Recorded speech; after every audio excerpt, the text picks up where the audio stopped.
cam on, mic on, everything looking like I got everything right this time. Welcome to the stream. Good morning, Grace, wherever you are in your multi-state journey today. Hopefully you're probably you might be asleep, but if not, hopefully you're having a good morning. What's an update? Ben and Grace stream yesterday announced that Grace has got a Kick partnership. She's like actually part of like the, what is it called? The KCIP program. And she might still stream a little bit on YouTube, but she's not allowed to stream on both if she wants to monetize her, like, partner monetize her Kick. So I think we're going to see less Thorp TV content overall. I don't think I got did I get a notification from Ruby yesterday? I don't remember one, but I could have just missed it. The Jedi posted a video from Walmart, which was kind of funny to see. I always think it's interesting to see Jedi joy, just like in normal situations. VP, great streams yesterday. VP killing it. Long streams too. Sleep streams, vibe streams, drama, everything you could want. What else? Tony Yoman made a couple videos. I watched an older Savvy Guy video that was really good, but I'm gonna hold it till we do an update on him. And then I found a couple new people. I found a guy who's uploading like all of his audition tapes to get like movie or TV roles or acting commercials and stuff like that. But it's kind of awkward because he's just performing it to the camera. But I don't know. I think it's pretty funny. Anything else? What's going on in the streamer world? Wing shoving his wife down is probably like the biggest story of the weekend, I think. Did I have anything else? Give me a second. Let me look at my dossier here. Oh, I found out that they have almost all the episodes of Celebrity Bowling is on YouTube, which is cool. Jimmy believes that a podcast called More Purpose has been stealing his Proverbs content. I don't know if I haven't had a chance to look into it yet. I also found an episode of Gimme a Break where Joey Lawrence performs in blackface. And it looks like maybe a British show called Young, Dumb, and Living Off Mum. I thought that sounded like it had some potential. What's up, King TL? Yeah, I had to start early. This Ben episode is like, it's a half hour longer than my normal stream time. But I didn't want to do like a whole stream with only half an hour of content tomorrow. So anyway, that's all I got. That's my research for the week. So this is the third and final installment in the Unlocking the Mind of Ben Thorp series. We're going to watch the last 2.5 hours of his debate or discussion with Elder Drazi. So let's get into it. We have a long way to go. We're going to pick up right at just about at 4 hours, which is just a few seconds off from where we were before. Extremely good at being manipulative in subtle ways and playing the victim. That's the superpower of women in a sense. Like, cause you'll walk into that door, you'll open that door, and you just like everyone's gonna say like that guy is abusing that woman because he's raising his voice, he's bigger than her, he's threatening her, and it's hard to imagine, especially because our culture, I do think, is misandrist. She could be the instigator here. Sure, and I was gonna say, I don't think women are better at it, but they have better accolades given to them by society to be able to pull it off. They have the tools. Because we will assume that it's very easy. It's very easy to take on that role when you know that people will. Is that a newer video? What's the title? Do you remember what the food or what the name of it is? That sounds amazing though. Assume it. Well, they don't have the physical, right? They don't have the. I keep meaning to watch the video where he said that he got targeted by Cash App scammers, but I always forget. Deeper voice. They don't have the size. Right. But talk to any teacher who's taught, especially like in Catholic schools, because they're usually girls or boys school a lot of times. Is that the video?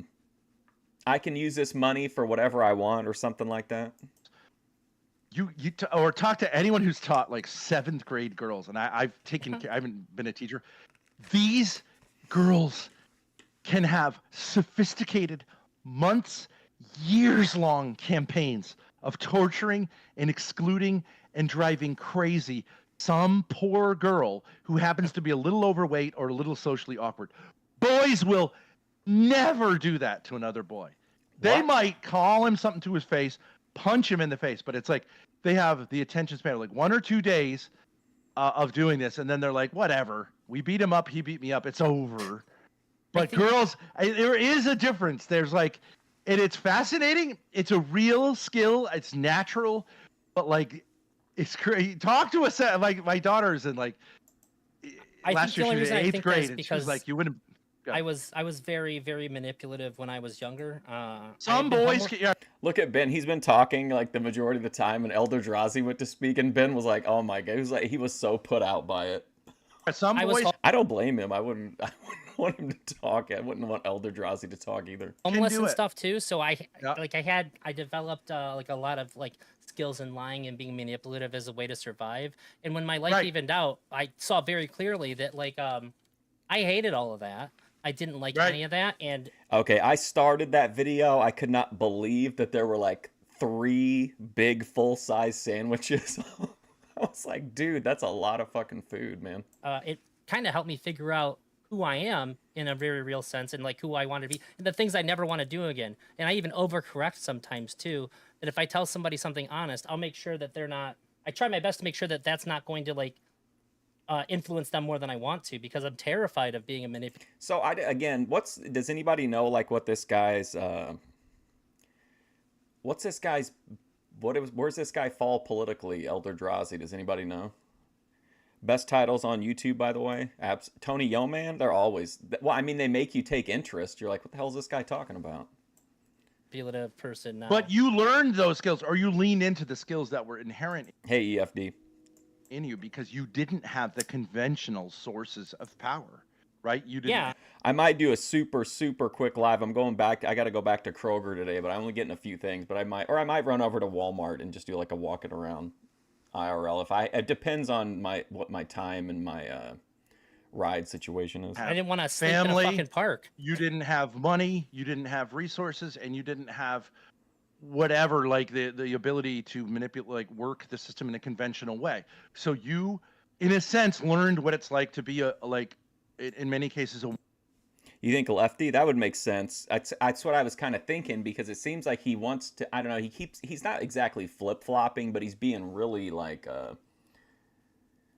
he's really being fluid with what he's like agreeing with Ben on and not. Like, it seems like he really he would like to push back, but I just don't know if he just doesn't want to make him mad, or he doesn't want to turn it into an argument or what. But he's just super passive for somebody that is like at least somewhat like showing signs that he is not agreeing with Ben on a lot of this stuff. He's doing a lot of eye rolling and like facial reactions. A woman who's in a situation where she feels overwhelmed, and you tapped into the dog in my early 20s forms, right? You blew yours up. Mine got stolen by meth addicted communists. I would come over to. What's up, Ember? Did I miss anybody? Oh, Reptilian Richard Ramirez. What's up, man? Dude, the hat and the shirt combo, I think on Ben is just, it's such a unique vibe. Like, I don't remember that, but then again, I wasn't watching regularly at that time, but this outfit is definitely a unique Ben look. This is the rare, if you were playing Fortnite and you saw someone using this skin of Ben, you'd be like, okay, they got the premium battle pass at some point. Like, meet a woman I met online, and I just like basically had a routine down to where on the 3rd day, I'm like, all right, I got to get out of here. And like, no, you can just stay here. That's how I fucking kept a roof over my head, man. Right. And I hate that. I feel bad about it. But like at the same time, like if I was put in the same position where I didn't have a roof over my head, I might have to fucking fall back on that, because that's. Yeah. Oh, that sucks, EFD. Oh, that's the worst, man. Like, it's different when it's like something that's like avoidable and it gets fucked up. That's like really irritating as an owner. I don't want to. But I mean, get fucking robbed while I'm sleeping in a fucking like park slide. Them tube slides to keep rain off you and shit. So it's terrible. Really? You sleeping on us? Yeah. I did. I had a. Doesn't the rain come down the tube though? No, it is like the straight part. Oh, okay. I had like a big old book, like this big. I think one time I had the last Harry Potter book had come out. That was the last time I slept in a park. I used it as a pillow. I think actually, like, I think there can be I do think that, like, basically manipulating is not necessarily a dirty word. I think that, like, true, people, like parents, manipulate their children overtly. They're like like less so as they get older. No, this is from October 2023. I think we figured it out. He does need to bring. I mean, people would really, I think, mark out if he can't. He just randomly appeared in this outfit. Imagine this is the fit he wears if they make it down to Texas. Hopefully, if Keem will be so overwhelmed by the outfit, by the fit. That'll be it. It'll be over. But like, you're obviously trying to, like, comes from the Latin, like, hand, right? You're trying to, like, mold people. Yeah. Okay, so educators manipulate their students. Bosses manipulate their workers. Of course, there's only so much you can do. But I believe the idea that there's only so much. The idea, like, every man who wants to get with a woman is trying to manipulate her, and she's manipulating him at the same time. That's okay. It's a dance. You know what I mean? Like, it's okay if there's mutual respect. It's a dance. I don't know Jeremy. how it is you're going to get that out of the sexual realm. Yeah, it's the right. thing I don't like is I don't want you, out of respect for me, to be influenced by what I say. It would push past. I don't even care, like, if he was about the money and the drama, if the drama was good. If that's ultimately the bar, I think, for me, especially on YouTube, where, like, there are some kind of limits to what you can do. Like, I just think if the content is good, people will watch, and there'll be harsher criticisms if the content sucks. And I mean, whatever it came, I mean, the money part's working, but I just think the content's terrible. Like, I don't imagine anybody going back to rewatch Fat Camp, going back to rewatch the Camp Out. The only thing I think that will get replayed are, like, the moments like Wings, you know, shoving his wife down. What a lunatic that guy is. Holy shit. That's the boundary that you want. Because I just want to say. Did you see the bump she took on the table, man? She really did good. She cracked down, man. Her head hit. She did, like, the bounce. That was pretty wild. What I think. How is this not a huge uniting issue that Keemstar and Wing should never be allowed to make content again? People, you know, if the kick warranted the reaction it got, then certainly what Wings did warrants an equal, if not greater than. Like, we should be seeing Wings in handcuffs by the rationale of the kick. You know what I mean? It's just weird to see people, and it's the same people that are so mad about the kick who really don't give a shit about what Wings did because they like Lol Cow Live. And how I feel, and you can take with it however you want, but just don't take it a step further than that. That's another that word, boundaries. I saw Mr. Girl Max do a thing with Did I see Ben Glitch? So erudite about boundaries. Yeah. I hear this word. I think it's like consent. I think it sounds like it's helpful. I actually don't think it's helpful. I think people get it wrong a lot. For me, my boundaries are, they have nothing to. Wings will be back on Lol Cow Live in like 2 seconds. It's the only the whole non-paid thing is such a lie anyway. We know everything. You can't believe anything that they say anymore. But, like, you know, he'll be back and they'll monetize his redemption, and they'll monetize they'll bring them on for Lol Cow marriage counseling. Like, come on. To do with you. If you do something I don't like, it's not that you need to change, but, like, well, and I don't care what anybody says, that wasn't an accident. Did he come into the situation meaning to do it? Probably not. But he had more than enough time, and if you watch the video, you can see it. He's got plenty of time to process what he's doing. He makes a conscious choice, and he puts his wife down on the ground. He puts his wife down on the table, and then he tells her, "Don't stand in front of me anymore." Like, come on, bro. Like, he did it on. He did not do it maybe premeditated, but did he do it on purpose? And did he know what he was doing? Absolutely. Like, that was an intentional thing, in my opinion. And he had no reaction to it until he realized, you know, until the potential consequences set in. I don't fucking like this, and you can feel free to do whatever you're gonna do, but like, I'm gonna have to go at a certain point. By insinuating that Keemstar has no shame, I think Keemstar is going to protect himself, but is he willing to go to pretty much? I mean, obviously, like one of his employees, like literally shoved his wife down onto a table after Keem said we can't have Ben and Grace on because we can't have people who behave in this kind of a way. And like we already know Wings has issues in the past with his age of consent comments and all the weird stuff he said. Like this isn't a shock, you know. Was this like Howard Stern also? Like when anybody else does anything bad, it's awful and they're the worst. Let's get drama alert on it.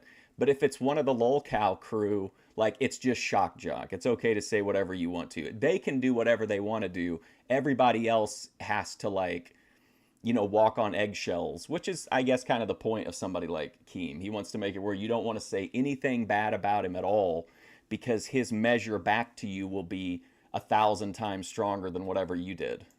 Right, because yeah, and I think that's the way you're supposed to do it. But people seem to think if I have a boundary, like what even happened at that fat camp that would warrant Wings going after anybody? It's a YouTube podcast. They don't talk about anything. They don't do anything. What could you possibly be emotionally invested enough in? You're already getting rich off the show, $10,000 a show in donations. What could you be mad about exactly to fight somebody? I think that they got into the fight and Wings got into the fake fight. Wings doesn't know how to de-escalate and control his emotions. And in the moment, it became real to him. And then he wasn't going to let a woman stand in front of him in front of everybody and hold him back. And so he did what he thought was right to do. That's my take on it. That's my opinion. You just have to obey. No. Right. She did hit hard, is, man. I don't like what's happening to the point to where if you keep doing it, I'm going to leave. That's healthy. But when I say, you're crossing over my boundaries, you need to fucking stop or get the fuck out of here. Now, is this really a boundary, or are you just manipulating? Are you just trying to be manipulated by using a word that should... Chad Rage, exactly. Morton Downey Jr.'s producer said one time that if you're untethered to reality, like arguments are always easy to win because you can say whatever you need to in the moment. Or like, who was it? Was it Sun Tzu that said a promise made is a necessity of the present? And a promise a promise made is a necessity of the past, and a promise broken is a necessity of the present, I think is how the saying goes. Most people should know and understand how to use for the benefit of themselves, and just trying to use it to control people. It often is like, I'm not saying there's no such thing as boundaries. Like, obviously, adults with children should understand lines that you don't cross. And if you want to cross them, you need to like really think about why it is you want to cross them. Definitely. As Ernie Ladd would say, Wings, you worked yourself into a chute. You dumbed yourself out of position. I see that. But a lot of times boundary talk it becomes, again, like, I understand that there's a way in which it makes sense. But, you know, it's actually at the core of this whole thing with Grace. That was actually George Dorinda. Yeah. When she was like almost 16 years old, she, in a sense, crossed a boundary because she wanted to come into her mother and I's bedroom and watch TV with us, which is kind of a boundary crossing for a girl that age. And I didn't know what was going on. I talked with her mother and was like, I don't know. I think Savvy Guy's right. Like arguing with people when you know that they're not arguing with you in good faith really is foolishness. Like, you're not going to get anywhere. All they're going to do is try to paint you into a corner so that you admit they're 1% right, and then they'll ride that into the sunset. Like, there's really no point to it unless you have something to gain by it. I don't know what's going on. She seems too old. You know what I mean? This idea of like sitting in bed with your parents watching TV, not on a couch, right? Because it wasn't a living room. Mm-hmm. It's this kind of line. Okay, as a parent, I understand. I would say, you say, I love my daughter. And then he blamed her, and he's like, don't stand in front of me again. I am not going to send. And I knew there was some. And those guys just stood there. Boogie sat on the couch doing nothing. All these people like, oh, if I ever saw somebody do something then I'd be right. You know, they've said this. If you go back, they've said like, oh, if Mr. Based would have groped a woman in front of me, I would have been up like that. Where was Keemstar? Where was Boogie? Where were all these? Where were the people while that was happening? Like kind of real loneliness underneath it, and I was like, okay, we're definitely all need to work this out. It has been reframed subsequently because I think what happened is her mother couldn't negotiate that, you know. And Grace was kind of saying like, you guys need to be parents for me. I've been through this weird kind of childhood. I want to. And like, how is that video monetizable? How, like, I don't get it. I don't know how there are so many sets of rules for people on here on what we can do. One person says something that upsets one person and they get demonetized. Then you have like, you have a show that traffics in fake rape allegations. We've seen Lol Cal Live do that. Faking cancer and then exploiting it multiple times. Now you've got you've got all of Wings and Boogie's past with the horrific things they've said.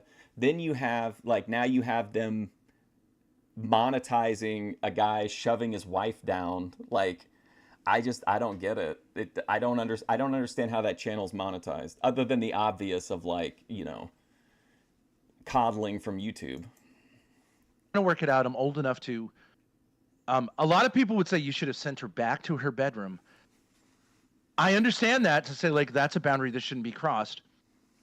It definitely did get kind of crazy, but as a parent, and you know this as a parent, like there's you should be careful about crossing boundaries. And like, they don't have the veil that the Thorps kind of did, where even though they were known, they weren't like mega known. Like, everybody knows who Keemstar is. Well, most people on YouTube know who Keemstar is. I mean, then you have like how high profile they are, and it's like, of course YouTube is aware of what they're doing. Like, I think you could say that like on smaller channels, YouTube, you know, isn't aware until somebody brings it to their attention. But like, they definitely know what's going on here. Like, they can see it. It's not like they're sneaking it past them or anything. Boundaries with your kids. If kids are feeling crazy, there's almost no boundary that you're going to like decide to shame them and say, you know what I mean? You just almost can't do it. Say like, what? If you are genuinely confused and doing something crazy, if you're doing drugs, if you're promiscuous, I am not going to sit here and yell at you. There's obviously something. It's possible that you're doing this just to be an asshole, but it's so improbable that someone that age is just doing this to be, you know what I mean? Like, they can absolutely say that it's only pretend, but then YouTube needs to, if they're going to allow that, needs to lift any restrictions on any channels that have had things happen on them that they said were fake, but people who reported them or whatever said was real. You can't just say, oh, well, Keemstar said it's fake, we're going to let it. I mean, they probably will do that, but they shouldn't be able to do that. Like, it should take more than that. Like, you should have to produce a like dated script, or like emails with dated scripts. Like, if this was really planned, you don't just come off the hip and say, hey, Wings, here's a good idea. Why don't you shove your wife down? Like, I find weed in it, like my kids, like, I just think the parental impetus to protect yourself and go, you shouldn't do that. This is a rule. I'm going to ground you. And that's the end of this conversation, is such a failure as a parent. Yeah, for me, I've always it took my wife a while to understand this. To be clear, too, my wife's stepmom, but she's a great stepmom. I think she stepped up way better than the biological mom has, by far. And my kid even say that's her favorite parent is my wife. So like, I just want to be clear that I'm not like downgrading her by saying it's her stepmom. We just say it's her mom. well, but when you're a parent, I think why did he feel the need to preface that by saying like, hey, listen, in this home, we honor step parents? Like, why didn't he just say, hey, she had a great stepmom? Your job is to, if you have to take a parent action, something happens and now you have to take like a parental action. How I feel about it has no bearing on what my response to it is whatsoever. I'm not allowed to interact with my feelings. This might hurt me. It might make me feel sad or whatever. I have to do what is correct for my kid. And Yeah, I mean, it'll affect him in the way that they'll get a bunch of. I think Grace was pointing out they were still sending in TTSs like during the during the shove and right after it. And after I do that, then I can engage with my feelings about it. Then I can, and then I can engage my kids' feelings about it, but not when the response is required. Yeah, I don't know that you can actually do that. Like, I don't think you can turn your emotions off or turn your fears off. They're not turned off, but they don't involve how I respond. Right. You're saying I have to absolutely prioritize the good of the child. Yeah, we cap it. Absolutely. We act, and then afterwards we uncap it and we feel the feelings. Right. Right. Easier said than done sometimes, right? I mean, sometimes sure, nobody's perfect. I've yelled at my kid one time, which sounds crazy. My dog got out of the house. It was winter out, and I told my kid to go inside because I'm not trying to keep track of both of you, making sure you're not getting hit by a car right now. And I turned around, and my kid was standing on the porch instead. And I said, "Get your fucking ass in the house right now!" And I got the dog, came back in, and my kid cried. My kid's never heard me yell at them before. Yeah, EFD for sure. Yeah. I mean, I don't think YouTube will demonetize him over this. I think they'll just hand wave it away. And as usual, if you're, what you actually do doesn't matter. It's just if you know somebody who can lift your accountability, then you can do whatever you want to on here. I just think it's bullshit. Like, I don't even have an issue if they say, hey, who cares what they do on their show? We're going to leave it up and leave it monetized. Like, great, but do that for everybody. That's all I'm saying. Like, just if you don't make these special little rules for little special snowflakes so they don't throw tantrums, and then everybody else has to live by these like draconian standards. It's not fair. And I don't think I've ever yelled at my kids since then. And I think that people think that I'm lying when I talk about my relationship with my kid because like no kids are like that. Well, yeah, if you treat them. Didn't somebody say that King TL sent this in? You don't fucking take out all your aggression and shit and frustrations of like from being a parent on your kid. You don't get kids that are fucking awful to you and freak out at you all the time. Like you're teaching them to be awful and freak out at you when you're awful and freak out on them. Yeah, for sure, Richard. I agree. See, I would have a different like you've never yelled at your kids? Once I did. But you only have one kid. It was because it was necessity. A whole different model. If I had 6 kids, I'd be a shitty dad. Okay, I'm not built for that shit, dude. I don't know. I'd be knocking them out. There's a weird way in which having 6 kids is easier than having 1 kid, and you could yell at them a lot because there's 6 of them to absorb it, and you like kind of be like, "What the fuck is this guy yelling at me for?" You know what I mean? It's a weird way in which like. I don't know, both models can work. You don't have to be 6 times better of a father to have 6 kids. It's not at all the case. Sure. In my opinion, other people would say, no, like you're a test. You're a cautionary tale, dude. You messed your family up. Whatever. I don't care. But it's an interesting aspect to having a large family. Actually, you can be much more abusive and it causes much less damage. I would agree. I do agree with you, Richard. But I think in the modern time, we're seeing that rich people, I mean, look at Elon Musk. Who would have ever thought like the richest dude ever would want to spend all of his time like doing the things that he does? Like, I certainly I would never expect the richest guy in the world to be doing the things that Elon Musk does. So like, and Elon Musk is Keemstar's like God. So maybe he's trying to emulate some of that, do some erratic things instead of like relaxing in the tropics with like 40 island women. Because you have 6 people to kind of like water it down. What the fuck? I don't know. I don't have 6 kids. I don't envy that. That's too much. It's too much responsibility for me. Yeah, right. But what happens is, I mean, if you have like Elon Musk is the richest guy in the world. There's so many people who are like, man, I wish I could just sit around and play Diablo 4 like all the time. Wish that was all I had to do. And like Elon Musk has the money and the ability to like make his own Diablo if he wanted to. And instead he pays somebody to pay it so that he can like fake clout on the leaderboards. Like that to me is like, that's Keemstar type behavior. I think it's terrible to have 6 kids all at once. That's very unnatural. It does happen.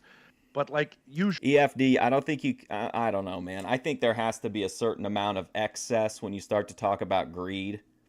I don't think you're trying to hoard. I think you're probably, well, maybe hoarding alcohol, I guess. You might be greedy when it comes to alcohol, but other than that, I don't think so. Usually if they're spaced apart with breastfeeding in a normal way, by the time the youngest kid hits, you've got like a kind of older kid who's happy to help, Sure. right? But then it can run into problems because you parentify, and then this is another thing, right? Where that the kid kid's kind of playing like, a parental role and they shouldn't be. yeah, but I mean, in some ways they should be. In some ways they Helping want out to. is one thing. Right, but it can get like lines there becomes can get lines blurry, blurred. yeah. Yeah, Yeah, it it's gets tough. blurry, and I don't know that everyone always gets it right, but like Like if I was a multimillionaire and I was like, I would probably still want to stream, but like I could stream in such a different way. Like I could completely decodify it as far as like monetization and the type of, I mean, it would be freeing in a sense, but like I don't know, I wouldn't want to do it like to like I wouldn't want to do it as like an A-logger, I guess. I would mainly be watching like copyrighted shit I could afford to pay for, but like I wouldn't want to be doing like really nasty A-logging. If I was like the richest person in the world or even like a multimillionaire. whatever. Depends on that kid. Some kids are just like old souls, like Grayson Simpson's an old soul. When she was 2 years old, she was like basically running the show. And you know what I mean? Like We can move up to 720p. she almost never needed discipline because she was such a just What's up, she was F so Wood? funny. She trolled us once. I said, like, what? She said she was doing something like writing crayons on furniture, being an asshole. And I said, why did you do that? And she said, cause I'm bad. And I was like, Shit, all right, I'm done. you got me. I can't say anything. What am I supposed to be like? You're supposed to justify it and I right. yell at you, but you're just like, cause I'm bad. Agreed, And F so I'm Wood. just like, okay, you won. Yeah, I mean, money can buy if the right people have money, they can be happy. That maybe, but those people are not going to be probably as happy if they're having to like obviously like claw to try to survive. But I do think there are people that if they have like financial stability, that can open the door for them to have like a much happier lifestyle. But I think there are some people that are going to be miserable no matter what amount of money they have, because it's never about like, oh my God, look at what I have. Look how like blessed I am. Look how fortunate I am. I don't have to go and work a 9 to 5. And I have all these people watching my show. If you're talking about Keemstar, like that do work 9 to 5. And like, so you're a multimillionaire, and then two people who are making like 6 figures a year off of streaming part-time. Let's be honest, Wings is a part-time streamer, and so is Boogie's a part-time content creator. They don't put that much stuff out. So these rich guys are going to all of these like people who, even if some of them have a little bit of money, most of them are like probably working class or people that are working 9 to 5s just trying to get by. And you're a multimillionaire, like guilting them into sending you money, and like not just having a donation available, but like actively gearing your show around maximizing, like vacuuming out their pockets. Like, I don't get it. That doesn't make sense to me. I'm sort of done. You're obviously too sophisticated to be 2 years old. So like now we're just partners in crime, and whatever. It's fun. It's funny. tough. Everyone has a different experience. Well, sure, 10 years ago, absolutely. But like now, Boogie's a part-time. None of these people are working that hard. Let's be real. The rules can be. Yeah, I just think it would be interesting to talk about people who think they have these rules about boundaries. I thought it was really interesting how Max interacted with Kyla, who I do think is a control freak. He was able. I think for people like Keem and Elon Musk, it's because there are things, and Savvy Guy will tell you this, right? There are things that if you don't have them, it's over for you, and you will never be celebrated. He said it numerous times that it doesn't matter if you're the most famous rapper or rock star or executive or whatever. If you don't have it, if you're not chosen, you're never gonna get that. People do not look at. You can just tell that Elon doesn't like the way that people look at him or view him or perceive him, because he's always complaining about it, right? He's always saying that like, oh, people are being unfair to him and whatever. Like, he's not chosen. He can be the richest guy in the world, but he's just tolerated. Like, if he wasn't the richest guy in the world, do you think anyone would be listening to him or give a shit? No, of course not. So like, I guess that when the one thing in life that you really really want you can never have, despite the fact that you have everything else in life, it maybe it does just maybe it's just driven people like Keem and Elon into madness. I don't know. Able to lure her into like 10 hours of conversation to make that point, and then she ultimately shut him down anyways. But he was able to like really have these intimate. My interaction with Kyla was like that. I just was on some kind of panel. I told her shut the fuck up and stop babying everyone, stop mommying everyone, whatever. It's like, but then again, then I become banned from her thing or whatever. You're banned? Interesting to. I don't know. She actually did a whole deep dive into the Thorps. It was actually quite generous, although I think also somewhat ridiculous. She let me in chat. We interacted. She was one of the more generous people who kind of. And I do just want to say that if Keemstar would like a chance at whatever it is he's lacking, that I have one wish left on this bad boy. It's up for trade. Covered our material because she was like, I don't know a lot of things. I don't really know. This could be one of two things. I'm sure she leaned a lot on it. the missing context and that she's not going to make a lot of prescriptions based on just what she can see in these clips. Which I think is correct. Yes. I think is correct. Like, ultimately, you're an audience She's member. a pretty fair person. When it comes to, like, looking at a situation, yeah. I agree. Ben's been pretty, he's been pretty colorful during this road trip. Which is surprising because I would just think all that driving would just, like, it would really wear me out after a while. Destiny is actually pretty good at that too, even with the Steven Crowder stuff. It was interesting that Grace and I were defending Steven Crowder against this accusation, and we were debating the two people in the sphere who were most kind of, I don't know, like, you know what I mean? Like, they were the most sort of close to our side. Yeah, we ended up on different sides of the debate because they were like, well, yeah, I watched that. There's a lot of missing context here. So it was interesting that we ended up in this vitriolic debate on which we're on there. But see, I actually think debates can be the most interesting when you're actually not that far away. That's when a debate can be really interesting, when there's just like, I would love to debate Mr. Girl on whether super chats are immoral. Because we're not very far apart, but that's where like the kind of subtle stuff, or whether streaming is inherently abusive or something like that. Those are the nuanced debates are the more interesting debates. Do you agree with me about, because like everyone has heard a million times. Look, I would actually like to hear that. I don't know who I would want to hear him debate it with, but the idea is streaming inherently abusive is an interesting topic. Who could he debate though? Besides Mr. Girl. I'm a Mr. Girl liberal fan. And a super right-wing person. Like, oh my God, you're just going to talk past each other. You're not even using the same language. There's no sympathy. You know what I mean? And you're going to, the left-wing guy's going to call the other guy a Nazi. The right-wing guy's going to call this guy a commie. And like, what is the fucking point? And I love the nuance. The meta conversations. People even I was a YouTube moderator for Mr. Grill, so I know the names in the community of who the people are regularly there. When he would get off into a big meta, I'm a moderator. Conversation, or even a meta conversation about the meta conversation. I'm like so there. I'm like, this is fucking awesome. Oh, really? You like that? This. Yeah, because. Do you ever say to yourself when you're watching? I was watching this shit, and I'm like, at a certain point with Kyla, it's like I'm watching 3.5 hours of this, and there was apparently like 6 hours before this, and I'm like, do these people ever go to themselves like, what the fuck am I even talking about? It's so meta. Do you know what I mean?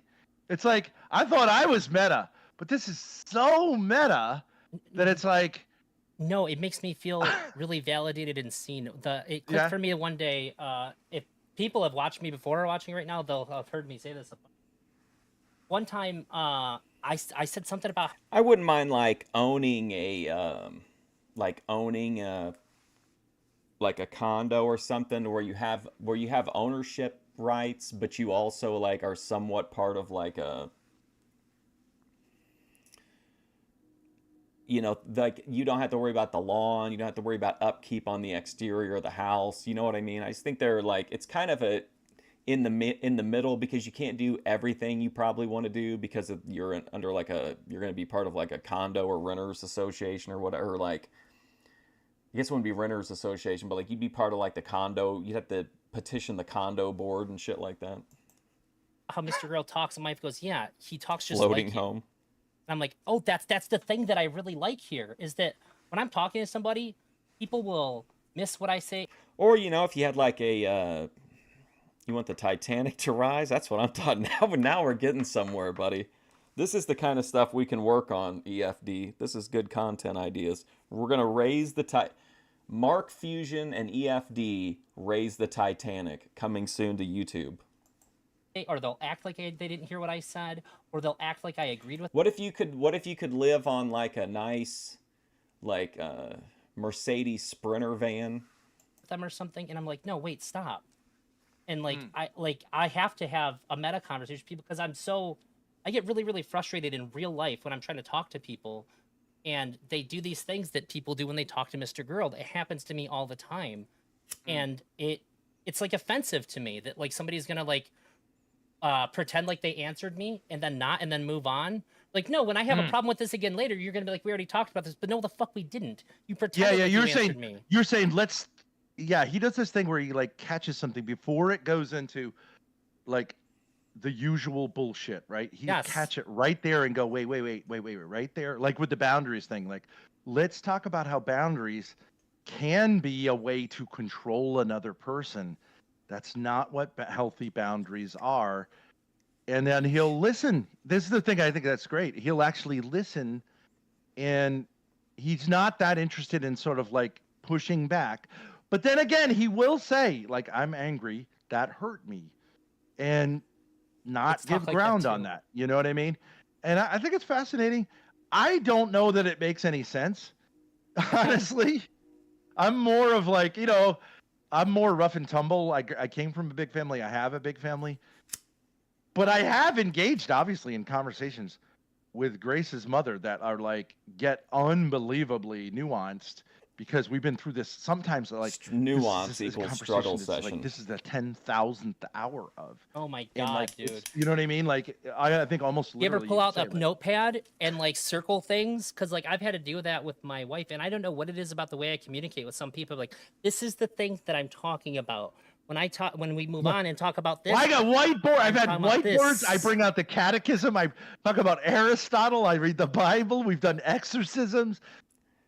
The problem is, for me, I'll admit, I have a big personality. Speaking of exorcisms, we have to do a TJ Yao episode sometime soon. I saw him in chat, I think Ruby's chat, so I was talking to him, and Get Crack for me tagged me and put, @MarkFusion, is TJ Yao one of the wines you're aging in the cellar or something like that, asking if like TJ Yao was going to be on Boit Watch. And I was like, thanks a lot, Get Crack. I think I'm sensitive. I think I can listen, but I definitely have a big personality. I'm a huge guy. I'm 6'8". I obviously understand I can be involved in bombast. People can find me overwhelming. What F word are you serious? What can happen, and I think may have happened with Grace's mother, is she wasn't quite, and so being my spouse is something that like you got to be up for, right? It's not for every lady. I think most women would say, I could see how it'd be fun to be married to this guy. That sounds like something like a single mom would put on Facebook. Like, Ben's basically saying, like, if you can't handle me at my worst, you don't deserve me at my best, or something like that. He's smart, he's charismatic, but he's a wild one. Like, he's not like low, what do you call it? Low maintenance. Yeah. He's a high maintenance guy, but it could be a fun ride. I think in Grace's mother's case, you guys really think they do? You like honestly think they have that kind of a dynamic? See, I don't. That's why the boyfriend experience stuff is so creepy to me, is because those are the only times that it seems like that, like that has that vibe to me. Like, I don't, just when they're in the RV or whatever, I think it's really weird that they share food and cigarettes, but I'm trying to think of like a nice way to put this that wouldn't like offend people, but like it just seems like kind of like, I'm not surprised that they share food and stuff like that. They have like a kind of like a rich homeschool family vibe to me. That's how it came off to me. The old like content when they were like still making content with Courtney and doing like not a lot of IRL, just like a bunch of like struggle sessions basically. It always felt like they were like a rich family that homeschooled.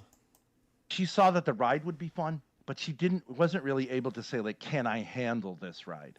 You know what I mean? So it was more I understand. like sometimes with a streamer might be really interested in having an audience member or a fan be their partner because, oh, like you're into what I do, you'd be really supportive. I think that could be a big mistake on both sides.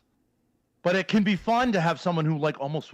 He does say a lot. He does say a lot of things that remind me of like, I call them MILF posts, but like single moms will post stuff about like that are along those lines. And Ben does have a few kind of go-tos in his repertoire. Worships you, right? And you could say like, oh, that's going to be so validating. That's going to make me do better in my career. But there's a real danger in that there's an imbalance ultimately. Yeah, you're going to run into that inauthenticity that's there. Yeah, that person is going to come to resent the fact that you're not like really equal partners. That in some sense she's like like you could. I think it's tricky. You could have done better socially on the social scale, but you chose someone who you thought was a better deal because she's going to be unbelievably loyal to you, and sort of like. But then I think what can happen is this person can become kind of obsessive and almost want to melt into you. And when someone does that, says like kind of like what I want to do, because I'm somewhat immature and I've been through a lot in life and I've been gaslit and I don't like know how to negotiate life, is I want to melt into you. It could be very difficult to get that person like to. I need to finally do an episode about that woman that blames everything on her narcissist ex-husband. She's been reading her journals and she's up to like, I think 8 episodes. I think we could probably fit them all into like one stream, but I do think we need to take kind of at least take a look. I either need to move forward with it or I need to just cut it loose. I need to either really invest in it or just move on to something else, I think. To get their own feet. Yes, I think it's really important to catch that. Doesn't she sit on his lap? Yeah. I'm not saying they're not weird. I'm just saying, like, to me, they're weird in like like they're for some reason they have money, or like now they're like it's like a Grey Gardens thing where like at one point they had money, but now we're witnessing like people who are used to having money not having any money. You know what I mean?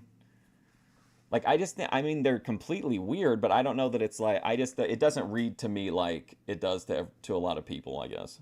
Unless they play it up, and then that's why those parts are so, like, extra weird to me, is because it's like, it just seems so far removed from the rest of it.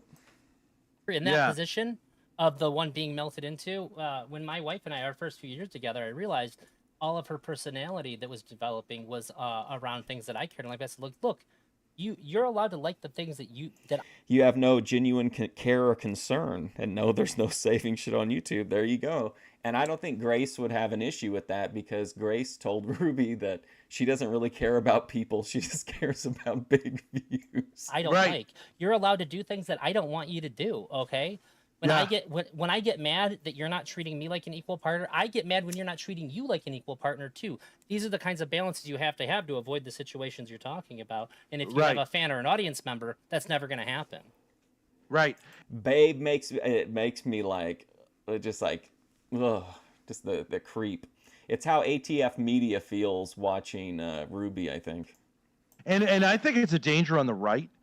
And I know you would say, obviously, in some ways, I'm the food sharing, the cigarette sharing doesn't bother me at all, because I'm a pothead, so I'm used to, like, you know, passing the joint around. But sharing the food is definitely weird to me. That would bother, especially like if I was like doing IRL with them and they were wanting to do like the family style. I wouldn't be down for that. But I also wouldn't dissect my food like a surgery like Lalo did. I'm a right-wing seeming guy because I'm like Catholic, big family. Yeah, I was going to ask you. Family values, all that stuff. But I am not on the right. And one of the difficulties in relationships is that when people on the right appeal often to like traditional values, to say that the man is the head of the household, it should be exclusive and permanent, you should be open to having lots of children. That can be interpreted and turned into like an unhealthy type of relationship. That's like a LARP, if you know what I mean, like a LARP of like that we're don't you think it's weird that they like go to the grocery store and then they eat at the grocery store? Like I don't think I've ever seen anybody else do that. Like I really don't. And I've seen them do it like countless times. I know part of it is like the whole RV life thing and streaming, but I've just never seen anybody do that before. It always cracks me up and I always clip it when I see it. We're living in the 19th century, that you're not a modern woman, that, you know what I mean? Yeah. Like, and this thing of like, she could say like, look, I hate feminism. I want to learn how to be feminine. And that could become this weird kind of almost like worship of the man, that you could see how a guy on the right wing might be like, oh, perfect. I've always thought it'd be great to have a wife who's actually more like a daughter. I can form her to love what I love. Super unhealthy. All red flag. No. It's gonna get boring too. Yeah, it becomes ultimately it's ultimately like you're trying to create a mirror of yourself. So you're fucking yourself ultimately. Like, don't you want someone who's the last one they did where they ate at the place? No, it wasn't the last one. It wasn't at Sheets. It was the one before that. I think it was the time before. But Grace gets up from the table and leaves, and someone actually pointed it out, I think with a timestamp. But there's a section of it where Ben is just sitting at the table by himself, and like the news is on in the background. And I don't know, it's just like it's a really interesting segment. I'll try to find it and play it sometime, but it's a really neat scene.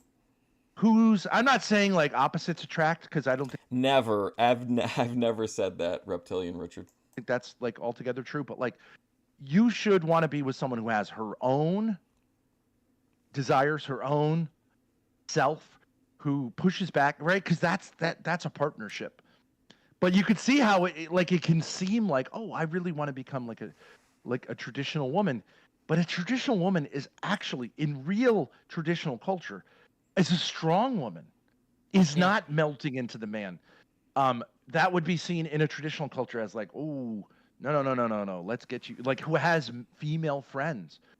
That's why there's an entire push from Joe Shabatoni and others to get me to review the boyfriend experience content. Called your mother broad once. They seem a bit more normal these days. They don't tend to wind viewers up with their... Yeah, I mean, it definitely hasn't been, like, super prominent, but there's been a couple weird little moments. Who has a life of her own. You know what I mean? So yes. It's like one of these things on the right that I'm very, very wary of, because I think, but that's why a conversation. I think that when they lean into it, but they're not exactly on the same page, and maybe like, do you remember that the one time like Grace was leaning over to like hug Ben, but he didn't know what was going on, and so he like gave her a really weird reaction, and everything got really awkward, and then she was like rubbing his hair. Like that was like a completely unhinged scene. Conversation with someone who's obsessed with you. That wasn't you're too trying long to tell. This is what fucking killed me. You're trying to tell them, stop being so obsessed with me. Okay. Then they're going, okay, he told me not to be obsessed with him. I should listen to him. It's like, no, I am the last person in the world who should tell you this. Any other person on planet Earth should tell you, get away from this guy. But if this is the only guy that you're listening to, and he's saying, stop being obsessed with me, this is not helpful. Okay, here's a question. Do you guys think that the Thorps film behind the scenes stuff the way the Jedi do? Like the Jedi document like everything, it seems like. Like, do you think the Thorps are recording stuff that never gets posted, like just for their own like little archive, or maybe for some like future whatever? You're dead. 22. Yeah, because like now you're yelling at her, and she's like, "Oh my God, I want to be more obedient." You know, you're like, ah. So in the end, she ended up. I actually suggested to her, let's get a restraining order. Let's get the police involved. I think we just is that the recent thing? Space. So she went ahead and got a restraining order. like including my minor children, which is outrageous and crazy or whatever. Is that what you're talking about? So she got a restraining order. Oh, you think it? So you're saying if you think if they're turning the cameras on, they're gonna get the stream out of it. I mean that makes sense. You said you suggested that she get a restraining order. Is this the restraining order? I wanted to go to the police. I don't know if they would have done it, but I wanted to go to the police and say, like, how is it we can say, like, at least, like, you know, let's take a year off. I don't want to be able to talk with her or her to be able to talk with me. Almost like a no-fault restraining order. I don't know why, because I've seen it like I don't know, 50 to 100 times probably, but like it was just weird. Maybe it's because she's been gone for a while, but like seeing Jedi Joy at Walmart in their video last night was just kind of like, it was weird to see Jedi Joy at Walmart, even though they go like all the time. I was also high though, so. You know what I mean? Like, right. Is that what had happened with the restraining order that did Bob occur? Brown. No, so she said, okay. She said, let's not be crazy. Let's not bring the police into it. And then a couple of weeks later, she unilaterally created a story that's a total lie that I beat her. And then actually included my minor children in it so that I was served papers. But you know what? In the end, fuck it. I'm glad she did, because someone had to stop it. Someone had to stop it, you know? And I'd like, there needed to be some space. It was just crazy. Are there like pending? No, so interestingly, like there's been usually you can't get a restraining order unless there's a criminal charge. That's why I'm curious. Yeah. So there's been a recent innovation. We're in a blue state where like you can get an emergency order if there's a threat of like a PPO, danger. Right?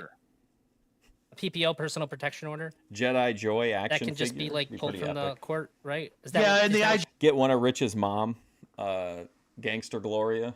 You could get like, there'd be a regular one and then one of her for when she goes out dancing on Friday nights. It would be like, I can't wait until a hearing. Yeah. Like I'm in imminent danger, which was bullshit. I mean, imminent danger. I mean, but whatever.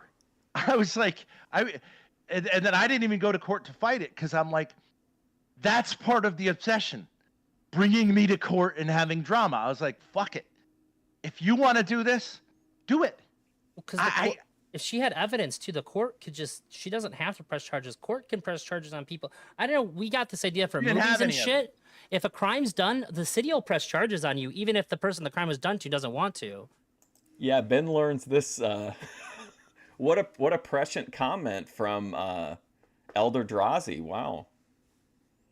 They totally do that. Yeah, it's weird because what she accused me of would be a crime, but she didn't. I think you have to at least bring it to the police before they will like file charges. So she could have. Yeah, if the cops are called. But she didn't call the cops. She just went to the court. Yeah, I don't know how that works. You know, whatever. And the court didn't file it over to whatever. And I mean, she more or less openly said, like, I made this incident up just to make sure I could get this. So, like, I'm not going to go to, like, whatever. Just, I cannot fucking talk to you again. You know what I mean? And it's like, I actually love you. I really want you to succeed. But if I, like, it was getting to the point where, like, if I start a conversation with you, it puts me in this, like, I want to kill myself thing. Because I'm feeling like I'm feeding the monster that I'm trying to starve. And, like, do you know what I mean? Like, it's not a matter of reason. There's something here that's so crazy. Yeah, I understand. And whether I'm right or wrong about that, she would say it's me that's crazy. I don't even fucking care.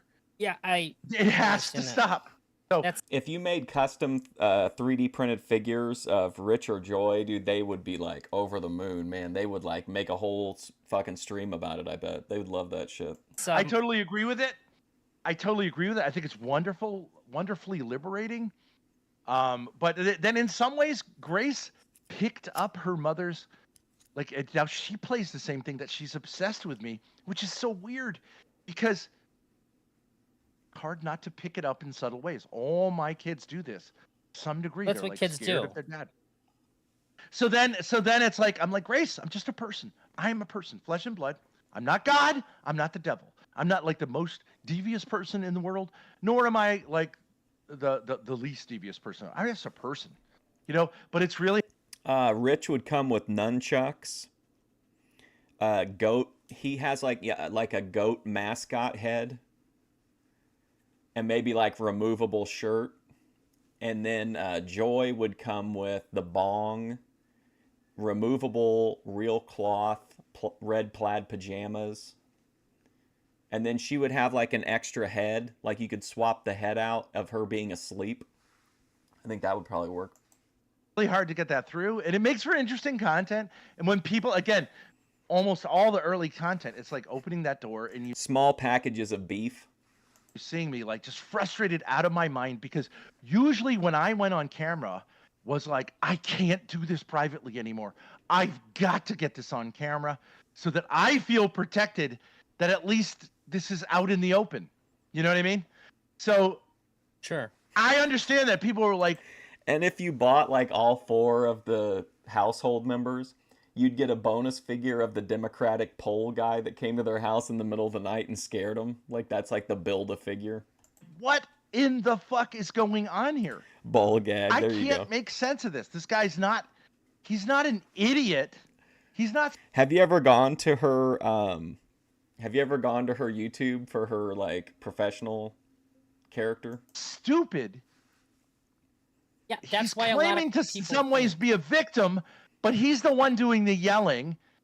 The wife seems toast, pleading, trying to placate him. The daughter somehow caught in the middle in a way that... My audio's cutting out. Is it cutting out for everybody? If it's blood orange, if it's not doing it for other people, you might just have to like refresh or back out and come back in. It seems like people have been having that issue lately, but I don't know. I don't think it's on my end. Oh, it is for cutting out for everybody? I don't know. I don't see anything. Maybe it'll just pass. That, like, she doesn't seem to know what the fuck's going on, and would certainly be seen as someone who's dragged into something that isn't really any of her business. But it was like, it was just opening the door saying, like, make of it what you want. I've seen one thing with your wife in it. It was like a clip from a YouTube video, and it was one of the craziest fucking things I've ever seen. And I have to think that somebody, like the person who did that, like dug for the craziest thing they could. I'll be right back. My phone's about to die. I forgot. I was watching a bunch of videos of this girl chopping wood earlier today. Find. Because it was like why I was like, what the fuck did I just see? That was weird. Which is saying a lot for how long I've been on the internet, that it caught me off guard. Just like, whoa, that's really weird. I assume that that's like a... It's not the Chris Chan level stuff, like where it's like someone's having sex with their mother, that kind of gross stuff, like no one's on drugs, but like within verbal communication, the emotional level is super high. It's like blood sport in a family.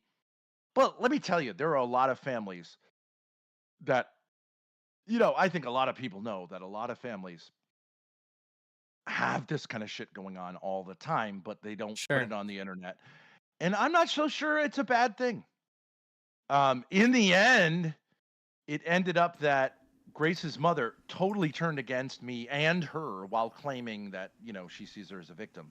But the vitriol was unbelievable. She made friends. When I introduced her to Discord, I was like, oh, this would be fun. She found, well, I think people who are on the internet who are like dark triad types who became like her friends, who were actually mostly in it for the car crash, but who actually, interestingly, did come to have like great amount of affection for her, but who really, in many ways, wanted to see the train smash, you know, or the plane smash into the mountain. And I don't think...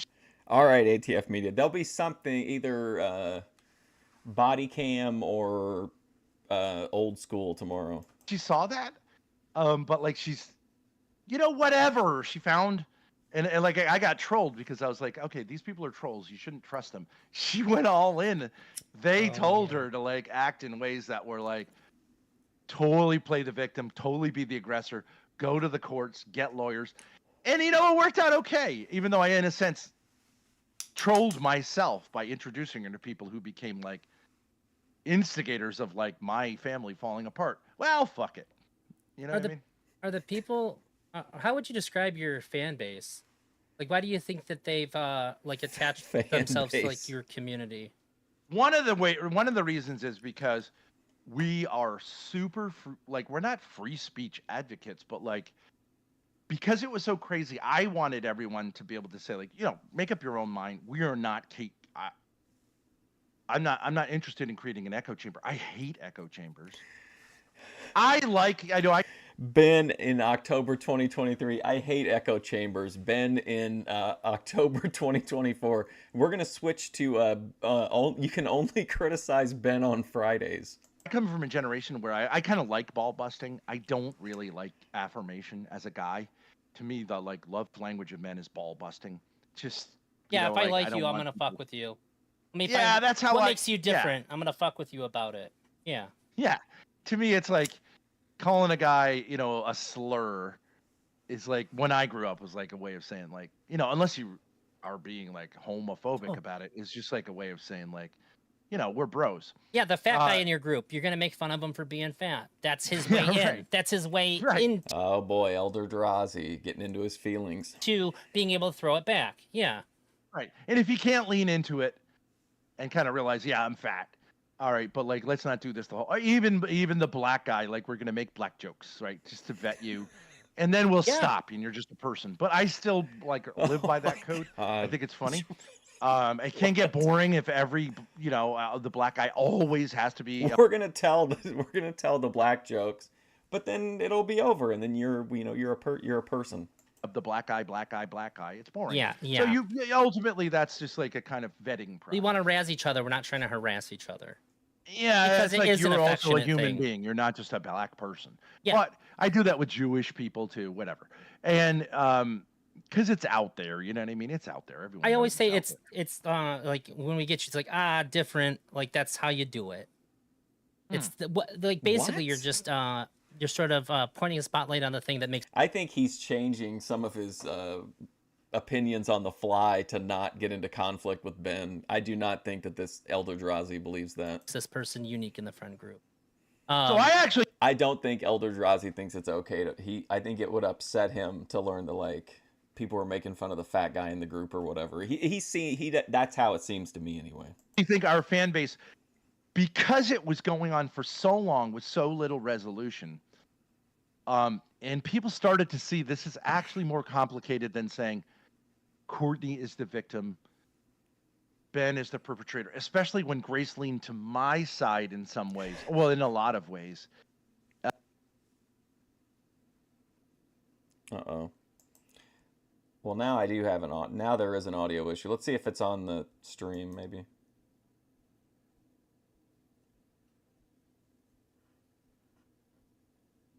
To the chief of police There we of go. like a fairly big city. I don't know if he was the chief, but like he was big, and he actually was He's like the guy weighing they in. chose to send down. Yeah. Well, actually, He wasn't first the- they send the boys in blue. The boys Yeah. in blue, for the most part, were like, this is internet shit, but like we have to follow up on it. But it's so fucking crazy. Yeah, at one point there was a guy, super nice guy, but he's there at 2 a.m., which of course is disruptive to the younger kids who are going to school. And they know that. And they're like, I'm sorry to have to do this, but like there's a guy named King Penis on Discord, right? And he's like half laughing, but half apologizing to her that he even has to say this word, who's saying that, and he may be Hey, your Grace. brother, which actually wasn't true, but like kind of seemed true at the time. And he's like, we have to follow up on these things because we got an anonymous tip line. I don't know who this could have been, Penis. anyone in the world. I don't know if this thing is a joke, right? But you feel bad for the officer because he's just saying like, He's It's my navigating a job. really weird thing right now. and he was And just remember, OPC Don was fully dressed during any and all police visits. actually saying to Grace privately, taking her out of the house, which of course you should talk to her. It's saying like, is your dad somehow made you a sex slave? Which I don't even know what that means, right? Like, are you free to leave, right? Like, okay, I You don't know even what a know sex what the slave is? crime that would be. I'll explain it to you off stream. But your own daughter? Yeah. I don't know, yeah. like in what way. I mean, I guess you could say like, are you being? Wait, why does he want to address it off camera? I don't understand. He's finally apparently got something he'd like to actually maybe make a little bit of a stand on. Why is he going to only do it off stream? Trafficked by your dad and not allowed. Are you falsely imprisoned in a sense? You can't leave. I would just sort of tease in there. Not with chains. I mean, I don't think they were teasing. saying like, are there like manacles that he chains you to? But it's kind of a weird thing because it's not even like necessarily. It wouldn't even necessarily be illegal to emotionally manipulate your adult daughter to stay as long as she's free to go. I don't really know how, and they didn't even really know. I think they were just like, dude, you should get a divorce. This is crazy, And of course, they're not supposed to give you legal advice like that. I know when people hear you say that. This is where people get mad at you, and I don't think it's your fault. When they hear you say that, they're thinking. Okay, if he's even poking back this little bit, he's like on the inside, he's like fuming.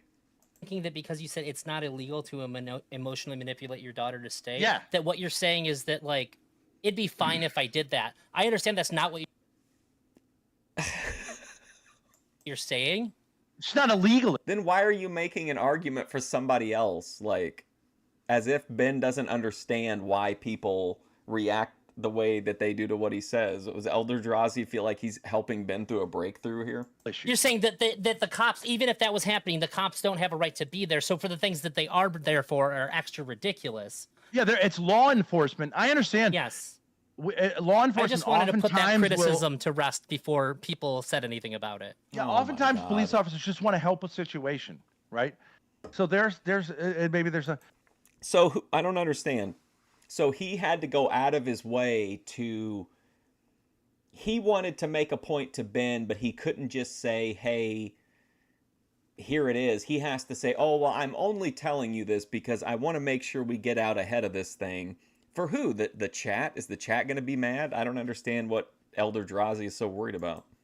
Okay, and they don't know how, especially anonymous tip lines are difficult because anyone can say anything, right? Yeah. You're anonymous. You can. It's kind of like a soft swatting. Yeah, this is how it happens with swatting, right? It's like it's a real problem for law enforcement. What's if it a became soft widespread, they'd be spending all of their time, right, and not available. They'd have to close down the tip lines. Yeah, but of course, then you say like, well, victims need a voice or whatever. People need to be able to say things, and it's a big problem. It's just a big problem. Anonymous rape allegations, the classic case of like, geez, like, how is that not weaponizable? If an anonymous, obviously that could be used. I'm gonna get a screenshot of it when I can get the whole logo on again, and then I'll do a Google reverse image search and see who makes it. Just to like attack your enemies. Anonymous rape allegation, right? Like it's unprovable. Where it's a classic sort of legal disaster. There's a reason why you have the right to face your accuser. Yeah, right. It's not traditional, but also like the idea of a man showing up with a gun to serve me papers when I haven't even been accused of a crime. With the whole thing about like, it's not illegal to emotionally manipulate your adult daughter into staying. Wouldn't Elder Drazi just say, well, can I clarify something, Ben? When you say that, can you explain exactly what you mean? Instead of just like assuming that everyone's going, you know what I mean? It just seemed like unnecessary to me. I think he had an issue with it, and he just didn't want to come right out and say like, hey, that's fucked up. Like that's what I think. Traditionally, like that's a no-go. And when he came here, I was like, I haven't been accused of a crime. Why are you handing me papers? I want to be, taken. You should arrest me. And he's like, well, man, this is how it goes, and you can, in 6 weeks, you can like make your case to the judge. And I'm like, well, but how is this law enforcement? I get it. You're not even saying I broke a law, but it's this gray area, and I get it's victims' rights, and like there probably are situations in which that saves a life, but we're blurring it, Yeah, had a cop came up to me and told me that I couldn't yell at my ex-wife. We were in a big old parking lot. What is he doing? Is he trying to like get clout back with Ben after the vasectomy and open marriage? Like big. And I was just like, I'm not allowed to yell at her. Like, what the fuck? I ain't touching her. Like, if you even knew This guy did not argue with a policeman. You'll never convince me of it. why I was yelling, you might be yelling with me. And Oh my I sort of got God. to a point where I Do was you like, think he really said that to the cop? No way. all right, if I don't stop arguing with him, he might find a reason to arrest me here. Yeah, right. So I just said, fine, whatever. And I just shot her a look like, fucking bitch. Like, you didn't even say nothing. You didn't even say, like, because she knew when I was young, too. She knew, like, I'm so hard to get to that point. I'm a very hard person to make angry. In fact, most of the time, we're like, hey, look, I don't want to talk about this. I don't want to get mad. Because this is making me really upset. I don't want to get there.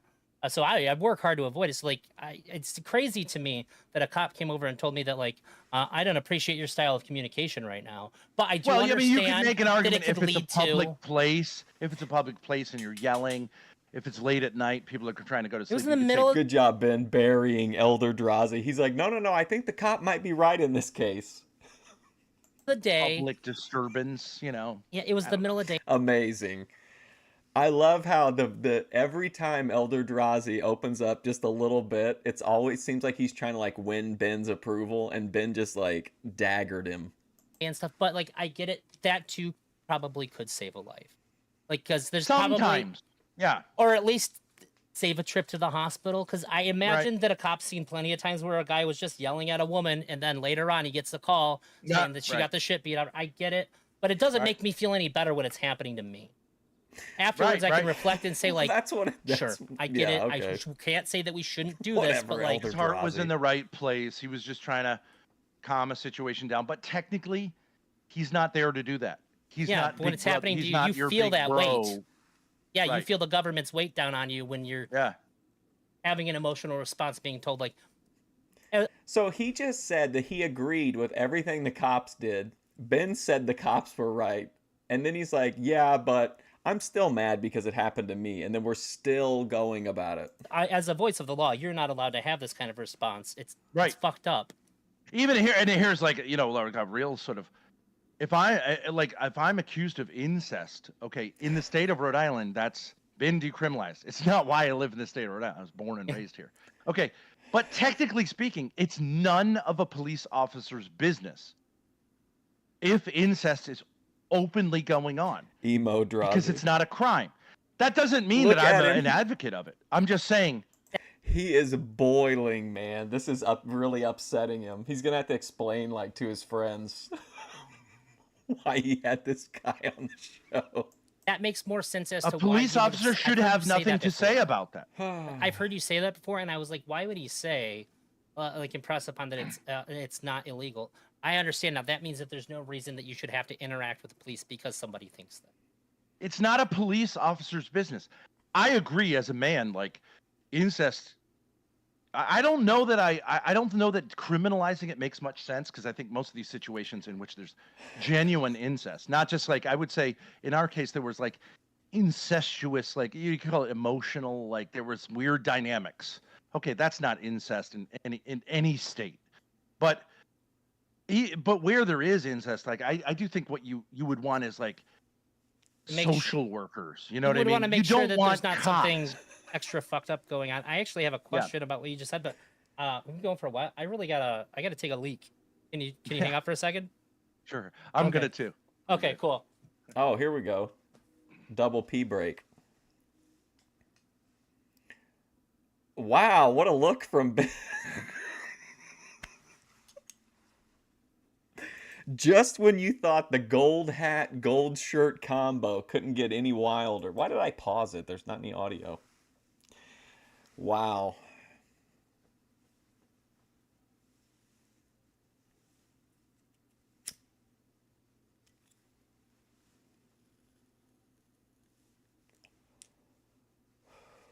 All right, where'd we make it to? 4 hours, and they've been talking for 4 hours and 45 minutes, and they just took their first break.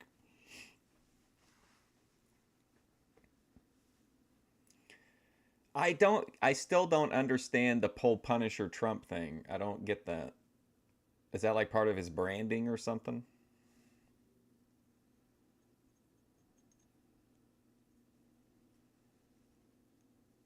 An emote of this skin of Ben.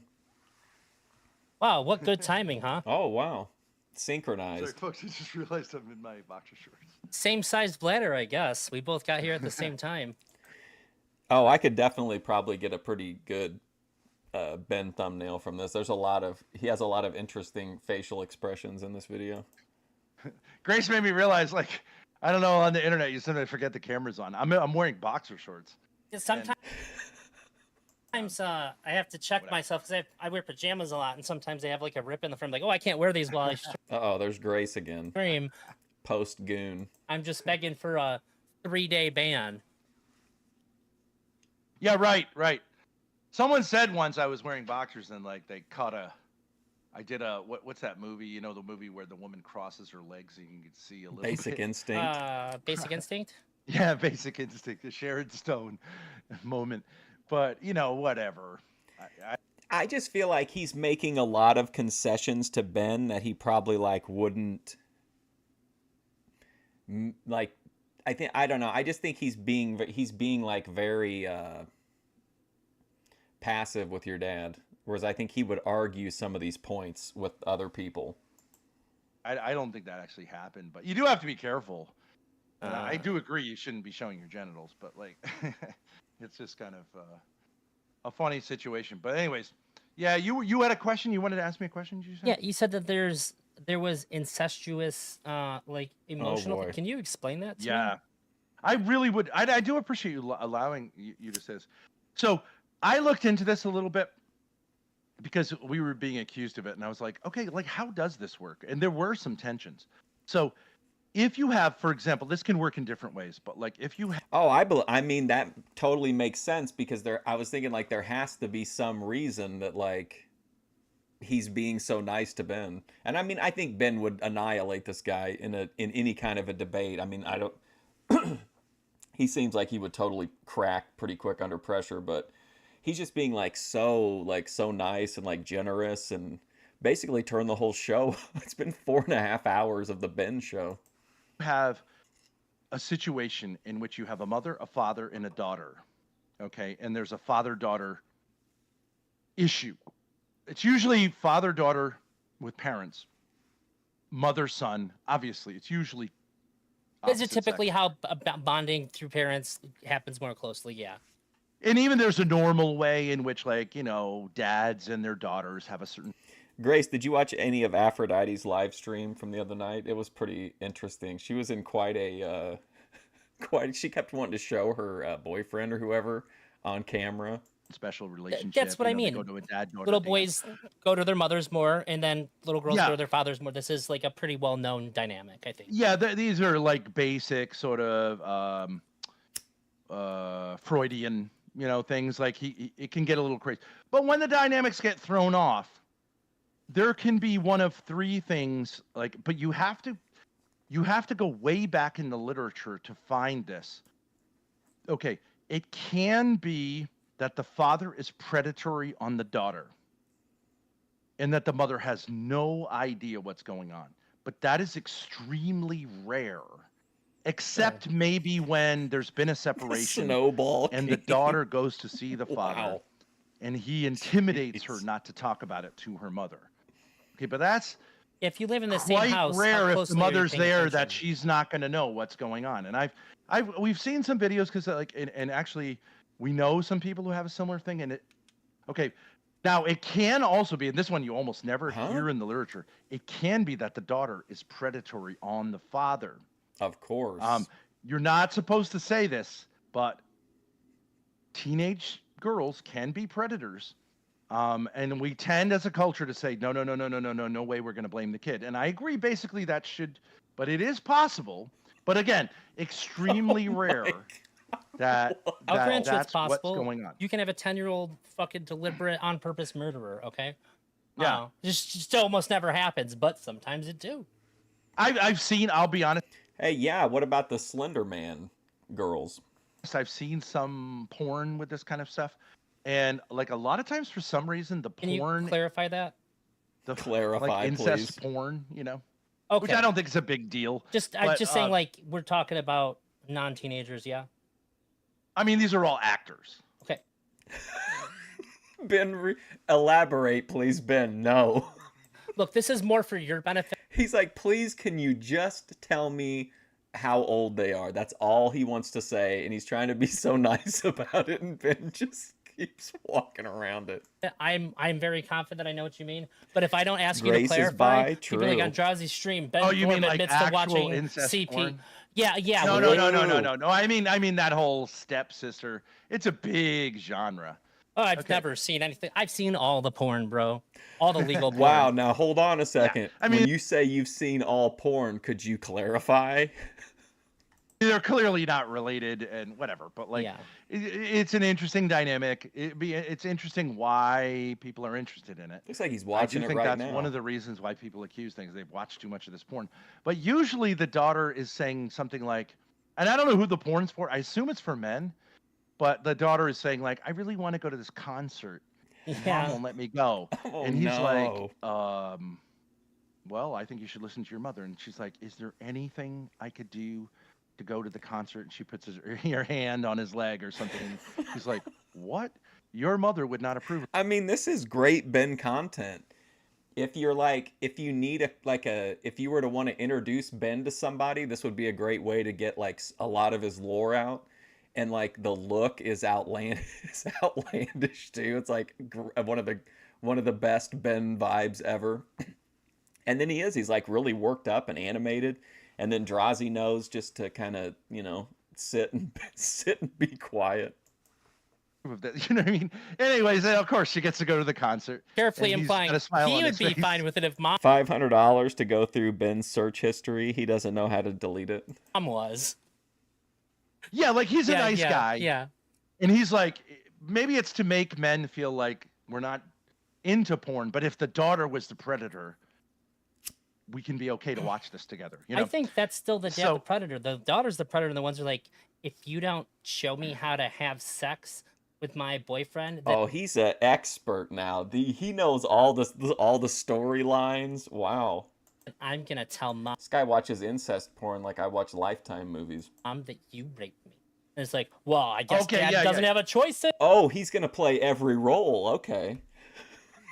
Anymore, what can he do? Those are the ones where I would say. You don't think if it's a girl who said Ben has done it again. He has somehow, in this case, by really not letting the guy say hardly anything, has gotten Elder Drazi to say all this weird shit like he did that Star Trek guy. And like, I want like you to give me resources that I wouldn't otherwise get by doing you a sexual favor, like by usually, servicing you. That's sort of predatory, right? I think it's an attempt at predatory, but if the dad says, yeah, he's instantly the predator now. You think so? Yeah. Elder Drazi's like, now the scenario you were talking about earlier where the predatory daughter wanted to go to the concert. Now, was that just a theory or did you have a source on that? Because kids are supposed to be stupid and do and say stupid things. Like I would say, my role as a parent. These girls are all of age, and obviously in their 20s. I think that the porn is fine. I think the porn is fine, but anyways, so that's possible to have a predatory daughter. It's like Drazi winds up to make a point. He gets his opening line out. Ben's like, "Okay, that's enough of that. Listen, let's." Rat thing.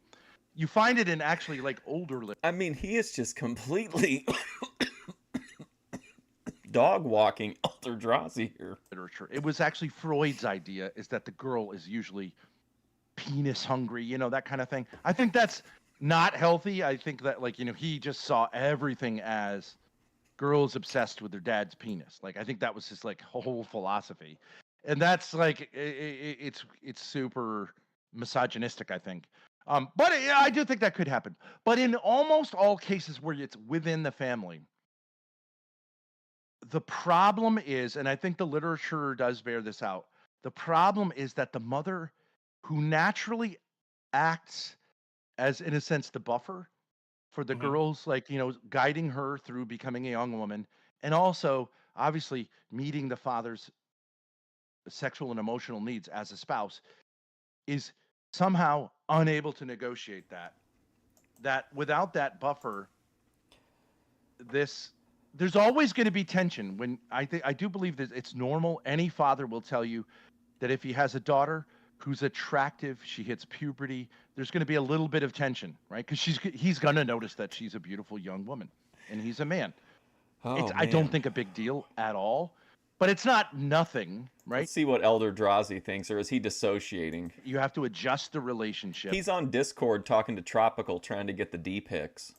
to say, like, I need to treat you like a young woman now, not like daddy's little girl, right? And, it's just naturally are saying, like, if you're not going to be sitting Sure. on my lap, like a kiss on the lips you is need now to going to be behave. weird. You need to behave like the eyes that I guess are on your streams are on you, because Yep. how you feel about your kid isn't the only thing.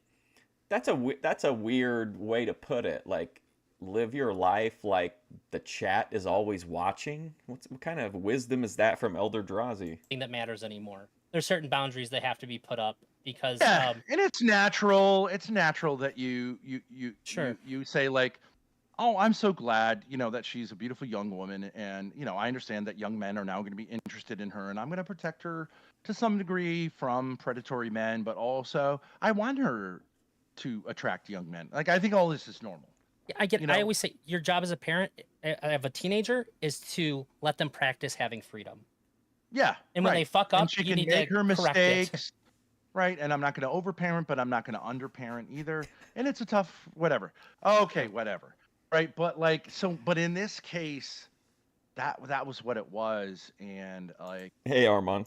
maybe it's my fault for not seeing that Grace's mother just was unable to deal with her maturity, and instead of, well, and there were problems within Are you Drazi still like? But he's gonna hold his tongue though. our relationship that had been getting worse and worse. And her relationship with Grace, I had no idea, had become extremely alienated. So that when that kind of like, hey, I want to resolve things with you guys. Can I watch TV with you? Which shouldn't be a big problem at all for parents. And I spoke with her mother about it and was like, I'm not sure this is totally okay. And she was like, I think it's fine. She just sees you as a big teddy bear. And I was like, okay. But then, after a while, it became obvious that, like, her mother wasn't comfortable with, like, this situation, but wasn't dealing with it.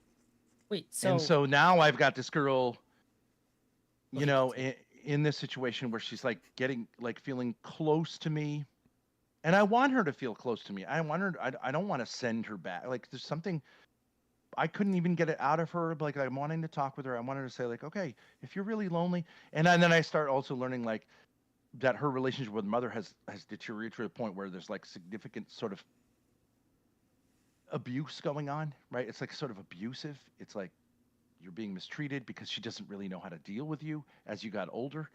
And then so I'm sympathetic, and then the mother's I'm kind of like, well, what's going on here? Why you're treating her like this? And then, right, so it becomes this thing where things start breaking apart, which probably should have broken apart years before. But only the stuff for the radio foreman customs. Once it starts going in that way, then it becomes in an immature person's mind, in her mother's mind, she started seeing me being sympathetic with my daughter as an emotional affair that I was having with another woman, and started to use language like that. And I was like, what are you talking about? That's our daughter, But the language kept coming into it, like, I get that your emotions are towards her, not me. And I'm like, what do you mean? You're my wife. She's my daughter. What are you talking about? And I could see she was just over her head. In retrospect, she was just over her head. Kind of had never really, like, understood what I thought she was understanding. Like, your kids are going to get older. And of course, you're going to have to, like, embrace the fact that your kids are adults, including your daughters. And you're not going to be competitive with them, but you're going to, like, Hey, Dave's channel. Absolutely, like, Ben's vibe in this, I think, is so, like, listenable. He's actually practicing what he always preaches to Grace, which is, like, the loud but pleasant. Take back loud but pleasant stage to them being adults and going through all the things that young adults go through. But it didn't happen, and it became like, And I think she was like, what became obvious is that she was faking the whole thing from day one, faking a spousal thing. Her mother, she never really Her knew how to mother. handle me. In retrospect, I could see like the red flags. It was like more of an obsession than an equal relationship. And Okay. when the kid, Oh, I showed some Thorpe stuff to somebody I know in real life for the first time last night. And the takeaway was that I needed to meet up with them. And then the other takeaway was they wanted to know if there was a stream where Ben addressed how the restaurant fell apart. Like if there was like kind of a definitive like telling of that story, at least from Ben's perspective. kids were young, you've had kids, right? So I young have kids, kids. it's almost impossible. Like you can be with someone who's like almost out of their mind crazy. If you have young kids, everyone's having a good time. Unless they're so crazy that like they're going to endanger little kids. But for the Sure. most part, it's just delightful to have little kids. It kind of papers over. And as a guy who just wasn't looking for red flags, I was like, oh, she's a great mom. She loves little kids. She loves being a mom. They're so delightful. We're having a great time. I did notice that she didn't. I showed him one of the clips that I showed him was whenever Grace was talking with Courtney, and Grace was like, for the way that you've neglected your children, they have places that they can put you, and it's not like prison. They'll put you in a psychiatric hospital. She's like, you should really turn yourself in. She turned all of her attention to the little kids and kind of neglected the spousal relationship. But it wasn't a big red flag because I was like, well, good, the kids should have her, but Kids are more important. Is what you're yes, thinking, but yeah. but Well, I'm what not saying kids need that's more than anything else is like that parental bond to be strong. So yeah. I'm not should saying but that's what you were thinking, yeah. Like that's because the it's more important than thinking me. is like, yeah, you're kind of being a white. In my testing of showing it to a pretty wide variety of people, including members of the general public that I didn't know, is that Grace almost always carries like heavy sympathy from people who, especially if like their only exposure is like just seeing like a select clip, they have like a really high level of sympathy for Grace and like really you, the people at the live show for the OPC thing hated OPC more than they disliked Ben, but it was only a sample of like 5 or 6 people, so I don't know how definitive that was. White knight. You're saying like, well, my needs are in second place, obviously, but you should. This was October 2023. I would just say to any young men who are like in a marriage, like, do not let that happen. Don't let that happen because the spousal relationship actually has. I like Naptown, but I think in any case, even if it's me, if there's someone that's curating the content, even if it's raw footage, like you can still use raw footage to tell like a story a certain way. And like I just kind of like to show just like a few random jumps through time of them like at what I think are like some of their more like keynote moments. Has to take Because if I showed them people a struggle session, I mean that would get a much different response. priority to the parental relationship in a certain way. So, You need no, to you're say to your right. kids, we're getting a babysitter, and your mother and I are going to spend some time alone. And if you don't, I'm gonna do another one pretty soon, an IRL like pop up thing. Should I do one for the Ruby SpaceX stream where her doctor refused her medicine, or should I do a VP? want to do that, there's a problem with you. You know what I mean? I think the most toxic thing that we put on to people who have families or kids is the idea that your kids always come first. But here's the thing: is that in what way do they come first? Because in order for me to be the best father that I can, my life separate from my kids has to be good and fulfilling. Otherwise, I'm going to be less of me, and I'm not going to be able to have the kind of energy that I need to be a good and supportive father. I always say I have a duty to myself first so that I can be a good husband and a good But father. also, you want to teach your kids that being an adult is. I think Ben is especially shining here because he's being treated like I think he wants to be treated, which is really helping him, like keeping him loud but pleasant. Really fun. You know what I mean? Because otherwise, they'll want to be a kid forever. If they get. If I did a VP stream at a pop up, I think I would do the one where she was doing a bunch of IRL at different locations, and someone kept donating and asking her if her taint was tight, but it was at like the most inopportune times. You know what I mean? It's inverted. It's like, this is about you growing up and enjoying being an adult. This is not about worshiping children. And you could say that seems selfish, but they need to see that their dad is happy to be a man, or they won't want to be a father, right? You know, like it's this weird reversal. I think the same is true of women. You may not agree with me on that, but like, I think women are most happy when men are happy. And like, it's true that a good man will also want to make the woman happy. I think this works in sexual desire.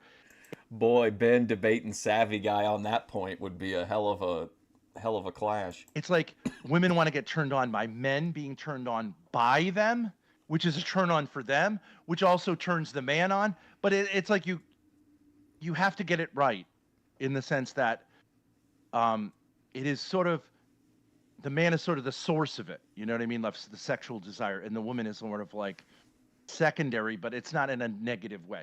You could disagree with me about that, but there is obviously I think that this is typical. This is typically the way that it works. Typically, in a heterosexual relationship, the man is seen to be the one who cultivates the desire, right, and then expresses that desire by giving I think Ben is cultivating desire within Elder Drazi. The woman what she wants, which is really what he wants to give her, but what she's receiving is that desire, which is going to make... Can a taint be tight? I'm not sure. They just kept donating and saying that they wanted to... It was like something, and it had like an introduction, and then it was like, hey, VP, is your taint tight? I want to push your titties together and bust a nut. That they just kept donating that like over and over again. It's sort of like a cyclical thing. Right. And you're probably in a good relationship if this is happening naturally and nobody's having to like LARP it out. Right. That's right. You don't have to think about it. But if you just look at penis, vagina, a man is like really just feels great in there. A woman is largely, it's not similar, you know, but she's loving the fact that he's loving it. Yeah, I think this is super normal. I think this is super normal and typical. Obviously, I think that there's, it's totally acceptable when there's exceptions to this and all that. But I think this is generally how it goes. And a woman's pleasure is important too. But you could just say, like, a woman's vagina doesn't have... Joe Shabatoni says Drazi should put more light on his face. Absolutely. The same sensitivity when a man penetrates deep into it, in the sense that she's going to get an orgasm. This might be too deep of a cut, but he gives off like big Peter Lorre vibes to me. Hard for her to get an orgasm that way, whereas the guy is like, that's what it's all about. Okay. Oh yes, Ben, great point. It's right. It's just normal. I'm not saying anything controversial, and I understand it can have different twists and turns. Wow. I'm actually very liberal when it comes to all that. Ben completely controlling the narrative. Okay, now I haven't said anything controversial, so like don't push back on any of this, because all of this is non-controversial stuff. But I do think that is like normal. It's normal, physiologically normal. But anyways, I don't even know what point was I making. I was asking which part was incestuous. But the mother thing. Somebody who's a member of your community, Ride, and he's been in my stuff for a little bit now, that God... You named your cat after Peter Lorre? Hey, what's up, Ben? Family. Ben, we were just talking about how Elder Drazi needed to put more light on his face. It comes before self. So it's a weird way. Like when you write it out like this, it's hard to have any issues with it. But when people... Hey, Ben, I agree with you. Love the hat. Say this, they take it in such a weird way. So like, for instance, family comes first, therefore my job comes before my family. If my job needs me and says, hey, I need you to be here, and my family has to sacrifice like some of my... That's how Grid 1 feels. Like he has to put, in order to put his family first, he has to put his business first, which is streaming, which is being a guest on Grace's panel. So in order to really take care of Grid 1's family, he needs to be on Thorp TV as much as possible, or Thorp Tube, I guess now. I'm still stuck in the... It's like getting used to WWF turning into WWE. Time with them or what they want. Job comes first because my family needs what I'm... I think it's great, Ben. I think this is some... I think it's South to West said it. This is some peak Ben. Providing from that job. In the same way that if I don't take care of myself and prioritize my own happiness and well-being, my family is going to get a shit version. What's the topic of the debate between these two, or the conversation? There isn't one really. I think it's just kind of a casual conversation. Of me to give to them. So right. You can't think of it as a linear thing. You thought he was the reverse misunderstood. It has to be prudence might dictate that you've got to just go to work and make the money, because otherwise the whole thing falls apart. So you have to prioritize your boss's needs, right? That doesn't mean that's how you're putting your family first. Yeah, right. In the actual workings out of life, it's often more complicated. And when people try to simplify it, but I also think there's a weird way in which, like you and I agree, kids come first in a family. Yes, but I would also. I mean, I can't believe it's been 5 hours, and you had you've only taken one break so far that I remember. Also say that the spousal relationship. And you're carrying at least 90% of the conversation. Is the foundation. Elder Drazi's playing Candy Crush the whole time. Without which, if that's not strong, the family is in a seriously precarious situation that you should address. And that didn't happen in our family. It was left to kind of this spousal relationship, which never. You felt like you were sucked dry by Drazi. Grace made it sound like that was maybe what he was trying to set out to do. Yeah, 212. It was at 180, I think, when before. So at least it's gotten a few more views. Really, to be honest, worked. There were intimacy issues from the beginning that I felt like, well, I'll just ignore them. Because, I love kids. I'm not that into gratifying myself. That kind of thing that a lot of conservative guys feel like is like, look, it's not about me. Too. That's an immature. That was the teenage me that wants to get my rocks off. Okay. But no, you should. Didn't she explain that it's not even there's not even really a sexual component to it, that it's just strictly I need these endorphins to bust out of this boredom or bust out of this mindset or whatever. Make sure to get your rocks off. You know what I mean? You actually Catholic canon law. We had a priest say it's like a mortal sin for you not to get your rocks off unless there's something really wrong here. It's it's a weird kind of thing, but it's in the law of the church that Well, yeah, I think everybody should give Ben 6.5 hours. Like Elder Drazi did.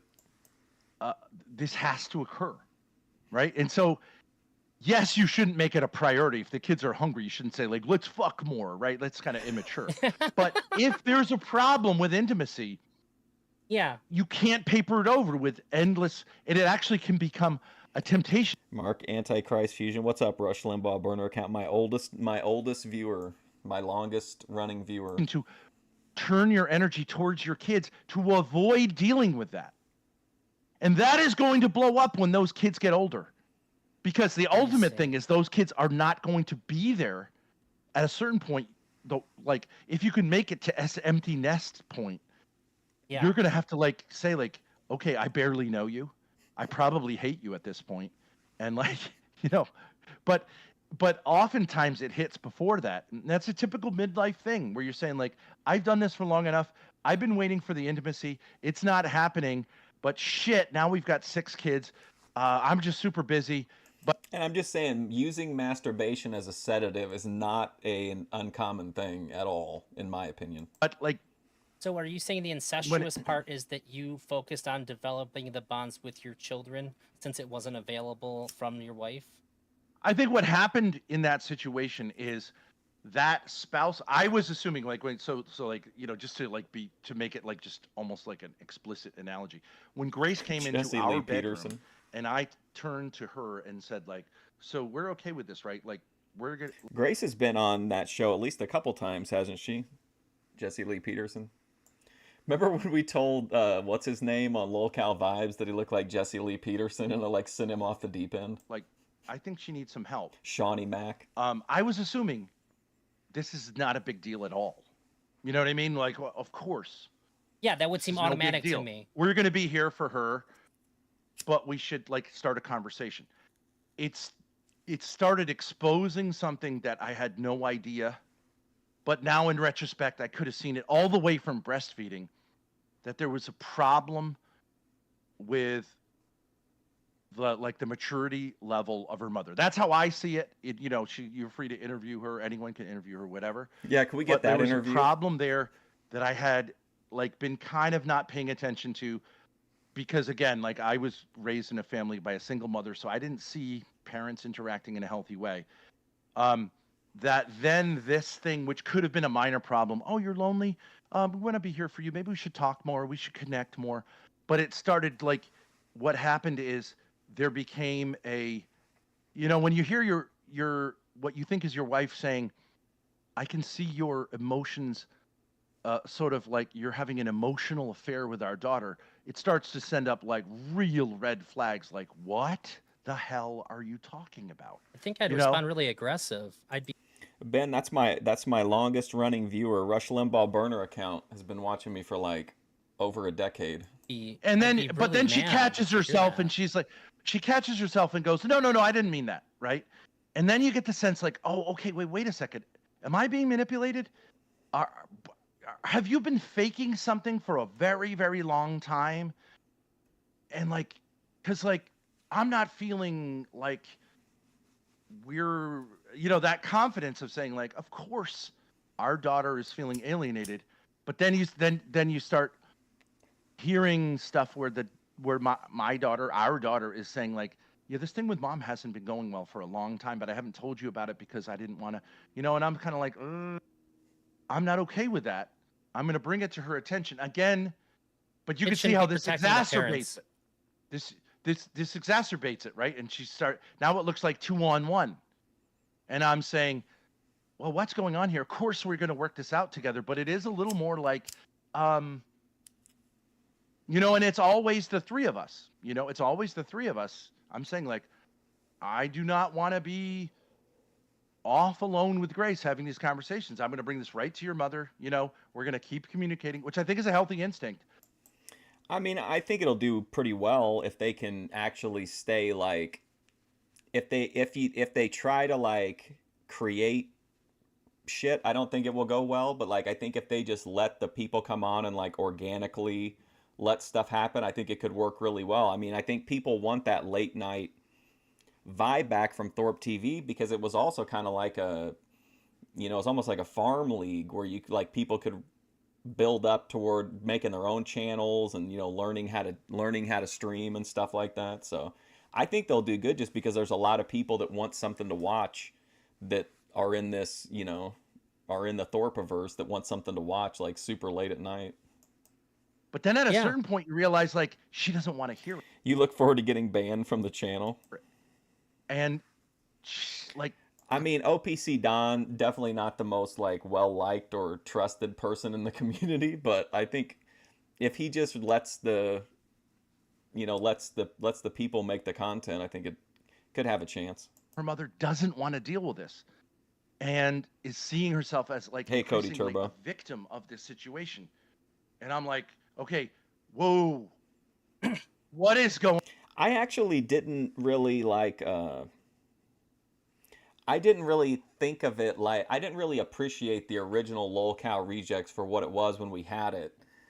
But going back and watching, especially the first, I think 2 or 3 episodes before it did kind of shift over to more of a Thorp TV vibe. But those first few episodes, I think were really the first one was fantastic, but I think the first few were pretty solid. I do see it as a farm league. I don't, but I mean, but the thing is, if you could find somebody that could become a strong voice there that got a big following behind them, you could always build around them. But yeah, I think it's more of for people who maybe don't want to stream full time or don't want to, just want to be part of the panel verse or whatever, but maybe in a little bit spicier world, I guess. Going on here, but you've got kids, you've got a business. OPC is legitimately neutral. Yeah, I mean, if he lets there's enough talented people, especially if he could get Ruby and Ava, Aphrodite, bring people from all over the all over the Thorpiverse, or I guess the Thorpiverse expanded universe. Business. I think what was going on was from the beginning, like. But they got King TL and Dan who have like have like an established kind of vibe and audience. And then you got Paro, who's like, I guess Lolcow Rejects is a perfect place to find out whether you're somebody who should be hosting a show or whether you're somebody who should be like doing guest appearances or panel appearances. I think it'll really be helpful for people to find out like hone their content. Like I said, it wasn't an equal while funding OPC Don's turtle addiction partnership. And I think you could get married. I have a lot of sympathy for this. I think you could get married because you're able to take the vows to say, in sickness and in health, I'll be there with you. But then I think you can also say, I would like to be the person who can make these vows. I want to be a traditional mother. Sure. And it can seem like those two things are both legit. Well, and I mean, like in theory too, couldn't the Lolcow Rejects parenthesis OPC Don's version, couldn't it? I mean, there are really no limitations on it or like shackles or whatever. Like you could. I'm thinking of it limitedly in the moment. I think just because of like I remember Dan and King as like the late night host guys, but like it doesn't have to be the late night crew that's representative of the entire brand. Like they could do. There's really no limit to it besides like creativity. One of them is not at all legitimate. You should not aspire to being a wife and mother. You should I mean, that could work, Ben, especially if you're in a situation where you don't have to rely on, like if you have your established group and you could just like say somebody gets fired off a Lolcow, you don't have to worry anymore about like building anything with them long term. Just bring them in, make use of them, and then when they're ready to go back, let them go back. Like, I think it could work. Thomas Aquinas says I don't know how big it could be, but you can't give what you don't have. You cannot take a vow that you don't have the maturity to like say. Dan doesn't own a single book. So whatever, people make mistakes, but then it started to be getting Thick Gemini, and people might think it's a joke, but it's absolutely not. Like Thick Gemini is someone you could bring on board, like, and would immediately make a difference in like content. Like Thick Gemini is definitely somebody that could be like part of something that could build. Become clear, like, oh, you've been faking it. And now that the kids because it's easy when kids are young to just fake it, everyone's happy.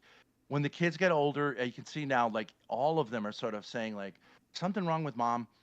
I'm getting a lot of hostility. And OPC is content brain, so, like, he wouldn't have an issue just knowing that this is only going to be, like, maybe a 1 or 2 appearance thing, so we've really got to, like, exploit it. I'm trying not to be someone who's saying, like, okay, what's wrong with you, right? Because then that's... but like, so it's not just Grace. Get real. So and then I'm saying like, okay, and then they're like these kind of things like, mom's been a little weird with me sexually, not in any way that's like a big thing, but like she's not. When I had my period, she kind of just didn't want to deal with it. She has a kind of negative view of sexuality. There's like all this weird stuff. At one point, Grace's mother said, like, we were outside, and there were like swans, and she's like, I have a problem with like male swans impregnating female swans. And I was like, what? You know what I mean? And it was kind of funny in a way, but it's like, I don't think you've really made sense of sexuality, which then makes it understandable that there have been intimacy issues. You know what I mean? Like, and like, how can we kind of like keep... Well, he's got a lot to prove if he wants to keep reptilian Richard Ramirez at bay. Make everyone win here. When there's like a kind of glaring problem that then of course at a certain... Well, and he's also got I think there's got to be a little bit of pressure too, right? Because he's run his mouth so much about how he knows how to build and grow a channel efficiently. So like now, before it was like he could always just say whatever because no one knew what his channels were. Now people know, like, this is an OPC Don channel. So it's time for, he's got to really put up now. Point, me and Grace, like, I would sometimes like meet her after school and say like, okay, what's going on with mom? Right. And now it becomes like, okay, now it all like, and I just like, we just want to be friends. Okay. But it does kind of feel like, okay, we're being emotionally intimate, right? Because I'm talking about her mother to her. But in a sense, Grace has said, like, I want you to help me with this situation. And I'm not going to say, like, I just take your mother's side.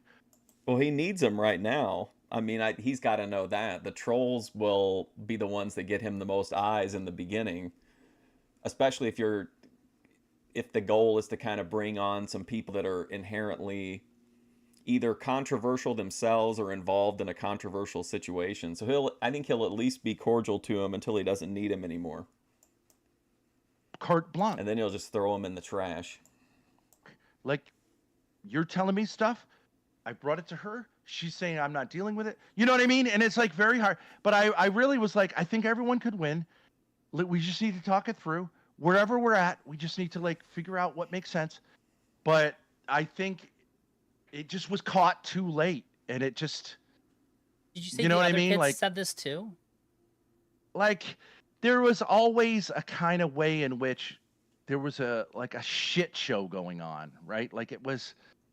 He had 6 fucking kids. You didn't have to tell me it's a shit show.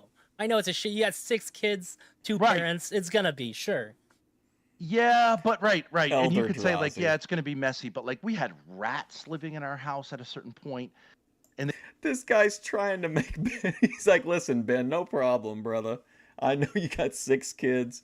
It's all good. And Ben's like, well, you really don't understand. And the first thing Ben tells him, and look at Elder Drazi's fucking face.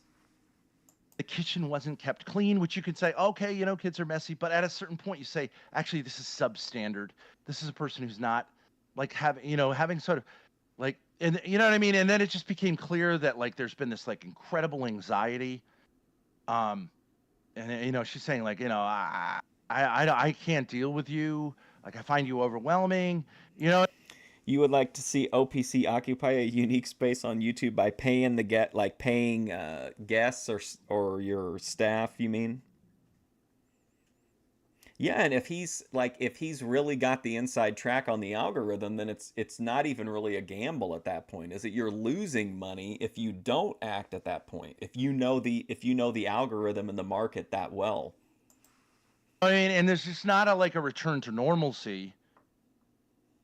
There's a kind of falling apart. Did this kind of happen all at once after Grace came and talked to you? It kind of happened like in this way that her mother just stopped like interacting and was almost like catatonic, and just like all the kids would say like, "Mom, I just asked you a question." She was like, "What?" Well, that's kind of neat though too, Cody Turbo. That's like gives you kind of a unique perspective on it. What? You know what I mean? So she had this sort of like, I don't know what you call it, like a lapse. I don't want to come off as. I always think it's interesting when we're watching the Thorps or Ruby or Aphrodite or whoever, and like they're in the chat. It feels like we're conducting like an inside the actor's studio. Disrespectful of her or anything like that when I asked, like, No. Is there any drug use at all? Not really. Like the Elder Drazi interview with commentary from Ben and Grace. Really, not really, but like she would start, you know, she started drinking more, and you know, but I, you know, whatever. I just think prior to There you see, yeah, now that's how the entertainment field works, Ben. You need money, even if you think the show is beneath you. If you're in a spot where you need cash, then you're probably gonna go on the show. getting married to me, now that I look at it, you know, and I didn't like to be like, it's good to be a red pill guy. She had way more sexual partners than I had. She had used substances right until like meeting me recently. I don't think she had cleaned up all of the messes like from her past, and she had a very, very rough, brutal kind of. Too many soul ties. Her parents separated. I was always sympathetic, but in a certain sense, you have to do that work on your own. And a partner should say, like, you know, whatever. Ideally, you've got to like resolve that before we bring children into our life, because that's going to, you know what I mean? Like, yeah, your job is to support her through that journey. not to take her on it. Yes, that's right. Or to say to her, like, I think you need to get there. Like, this is the problem. A lot of guys will say on the What's When I right. say up, support, I mean, she has to do the work on herself. You can give her the space to do that. If she needs you to do something to like go away or whatever, or can you help me go to this place? I got to talk to this person. These are the we all have baggage. The idea that like you can only get married when you. Well, I mean, I guess in the end, Ben, we're going to find out how serious OPC is and if he's going to take this channel for real and really try to make it something, or if it's just going to be like, is this going to be a passing, once he gets a little bit of the experience of running this network, is he just going to kind of be like, oh, well, now I'm going to move on to the next, girl putting up drywall or whatever. And you've got everything worked out. No. Yeah. But you need to get to a point where you're like good with things that have happened in your past and you're in this relationship going to continue maturing. Yeah. If you're at the point where you're actually saying like, I want you to do it for me, I just throw myself at you and I want you to fix. Courtney, whatever people opinion of her, she is always Kino on the ukulele. There is no debate there. Everything, that's a disaster. Right. Yeah, and like in retrospect, I should have said, like, you've got issues you need to solve. I'm not going to be your dad. Go see your dad and work them out, because you don't want to be a dad to your spouse, and you don't want a woman to be a mom to her husband. I think they can both play those roles at times, but it should not be the norm by any stretch. Yeah, a little bit you can, of course, and a little bit you're mother-like, right? Like, oh, here's my boobs. Have fun with them. Okay. Bob Brown says, is anything ever Ben's fault? I think you're approaching it from the wrong perspective. It's more of like, what isn't Ben's fault? Because he's a man living in a world where being a man is illegal. So everything Ben does and that everyone else does is his fault, essentially. Okay, yeah, absolutely. Like, that might be a little bit of a mommy thing. Well, you know what I mean? But it shouldn't be primarily like, I'm now going to like, I as a man am going to like sort of, what's it called? Regrade. Like, I've always wanted to be a little boy and have a mom run my life. I want to sort of drop being an adult because it's too stressful. Yeah. You just be the mom and I'll be the naughty boy who's just sort of an idiot. No. Yeah, you have to be seeing it as an opportunity for growth, not a way to avoid like being an adult.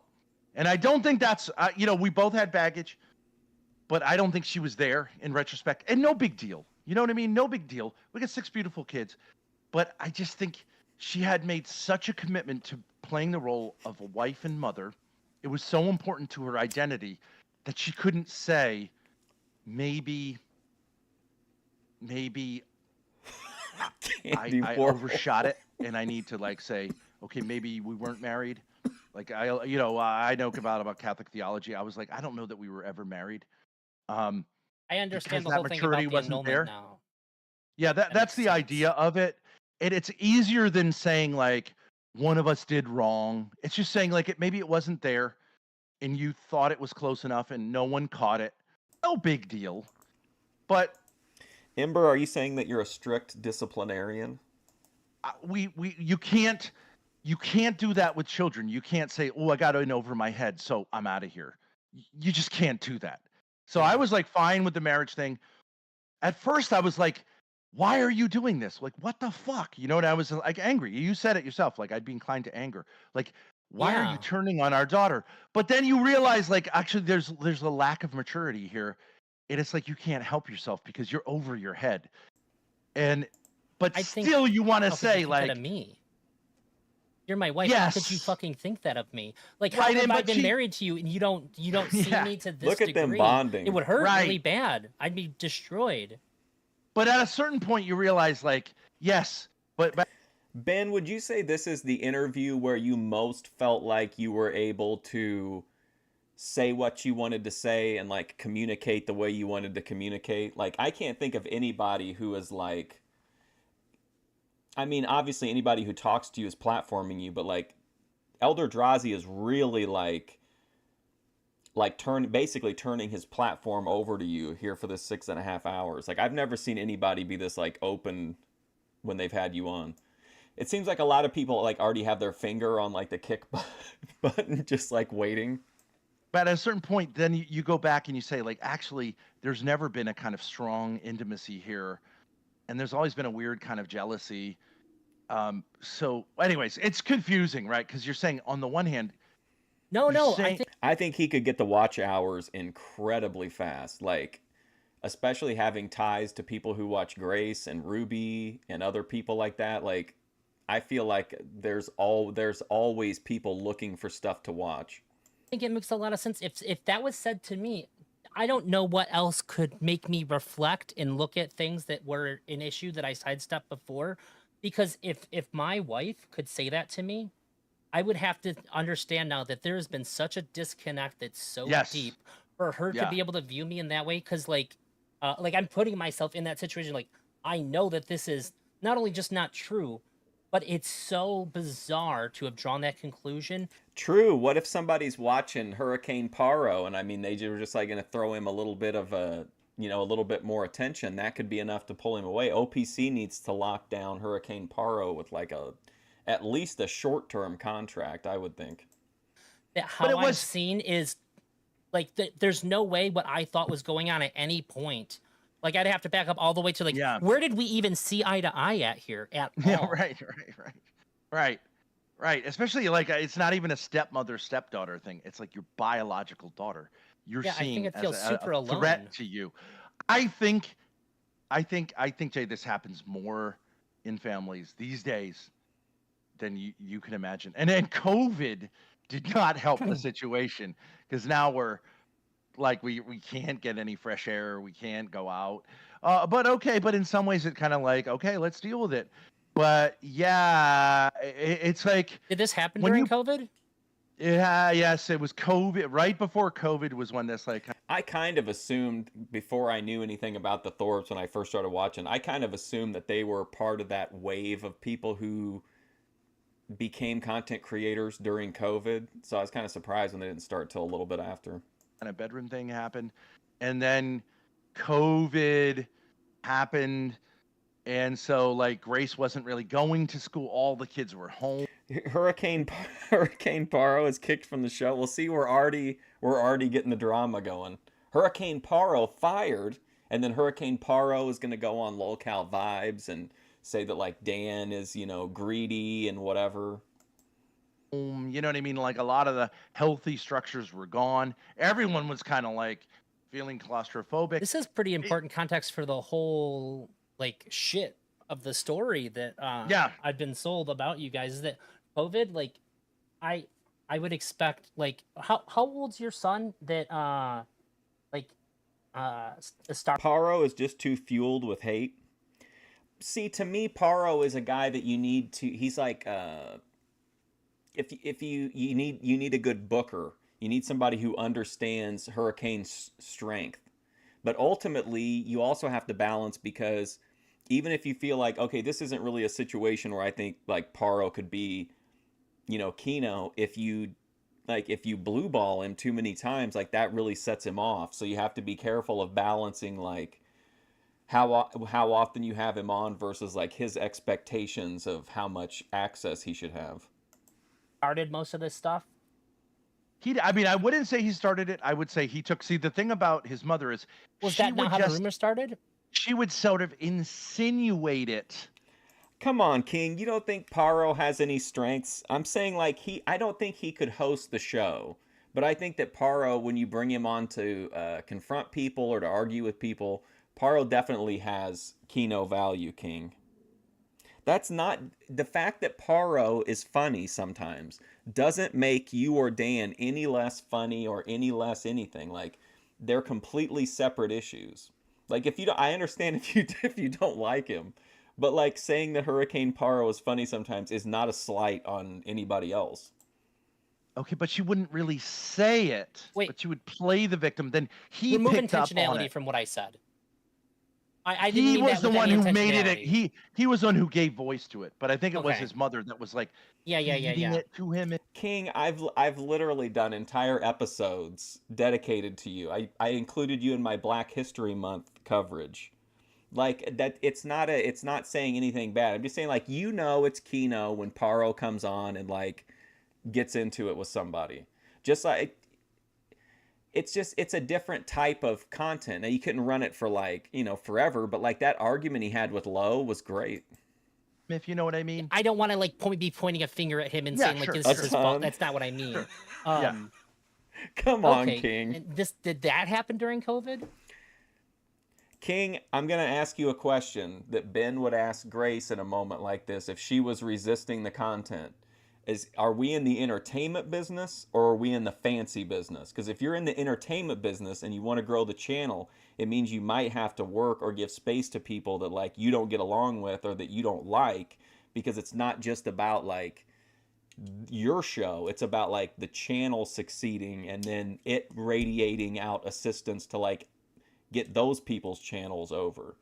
So you have to remember that we're in the entertainment business. You need to be Hollywood King TL. Like when you guys were all locked in the house still? Well, so like that was a big catalyst. And I think we're going to find years from now that a lot of family tensions like during COVID, and you already see it. I agree, King TL. I mean, you have a lot of star power, King. You're a known entity. You appear on many other shows. You have some clout, man. You shouldn't have to be awake at night wondering where your next super chat's coming from. Getting mental health stuff. Like when you're a teenage boy, you fucking hate the entire world, but nothing more than your fucking parents. Are you kidding me? Yeah, and especially all you want like to do is shit they don't want you to do. Right, and this is especially where like the son's natural inclination to protect his mother and to take her side can be weaponized by the mother against obnoxious troll commentary. Of course, that's a big factor in this kind of space. This like it's this classic sort of Freudian. The father and the daughter are like set against the mother and the son, and like it just gets super crazy. I have to take your word for it. I had very atypical parenting situations, so I don't know. Yeah, I mean, I think these dynamics do take place, like you said. Like I guess a boy if is naturally grandma. Yeah, I would beat some ass over my grandma, and I'm pretty nonviolent. He's gonna beat somebody's ass. I guess if I reframed it in my head that way, sure.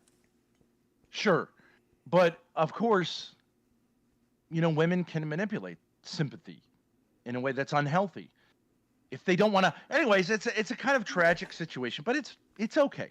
But I do think that sometimes women and men can get over their heads in commitments where they become so attached to their fantasy that they lose. I think out of everything I've seen, there's no better like I'm new to Thorp TV, give me like Ben Thorp than this. It's still a lot to watch.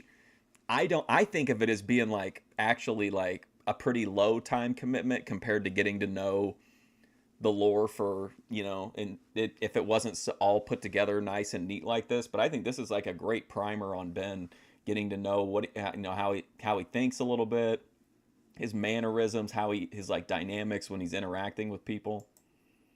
Lose sight of whether this makes any sense anymore. And Sure. At a certain point, I realized these kids needs. You're going to be OPC Don. Well, so in other words, you're going to properly think OPC Don. Stability, and I don't give a fuck about you and me. And like, let's just get real about it. Whatever the situation needs to be, like, let's just do it. Let's just get there. Let's get real. You could bring Elder Drazi the completely wrong meal at a restaurant. Like every item would be wrong, and he wouldn't say anything about it. He's not fighting anybody over a grandma.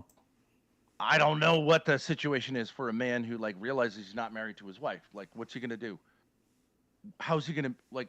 He's been like, you know what I mean? Even sexual needs. Like, okay, what do you do? Just like, okay, I don't know, and it's tricky. But like, let's do this. Let's figure this out. And it ended up being like a total separation. But it could have been amicable. But I get how she was more invested in like these roles that forced her to then eventually turn on me and Grace and accuse me explicitly of being ruining the family and being a predator. I think she could have rolled the dice and blamed it on Grace, but it's a lot easier to blame it on me. But I just think she was unable to say What phase of the broken brain online game cycle is wishing to vanish? I mean, that's like weekly, I think, if you watch the right content. Your taint is tighter than a drum, and we go into a powwow. Hell yeah. Imagine the surprise. Wouldn't that have been a great episode of Rolanda? She'd be like, now, Ben, you woke up one morning and you thought you were married with 6 children, but then you got the revelation of a lifetime. Could you tell us about that, Ben?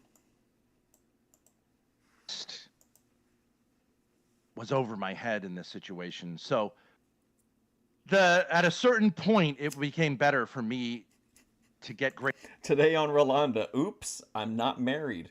Out of the situation because it was so confusing to her that her mother was like turning on her and not being there for her.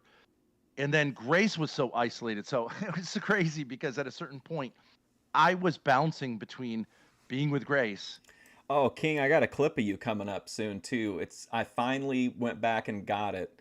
I pulled the clip where you were talking about wanting to have warthog children in a separate apartment because we had multiple properties, and kind of calming her down, and then multiple coming back properties, being with her mother and calming her down, and then going back with Grace. You know what I mean? And it's like, I don't think there's going to be a way to win here.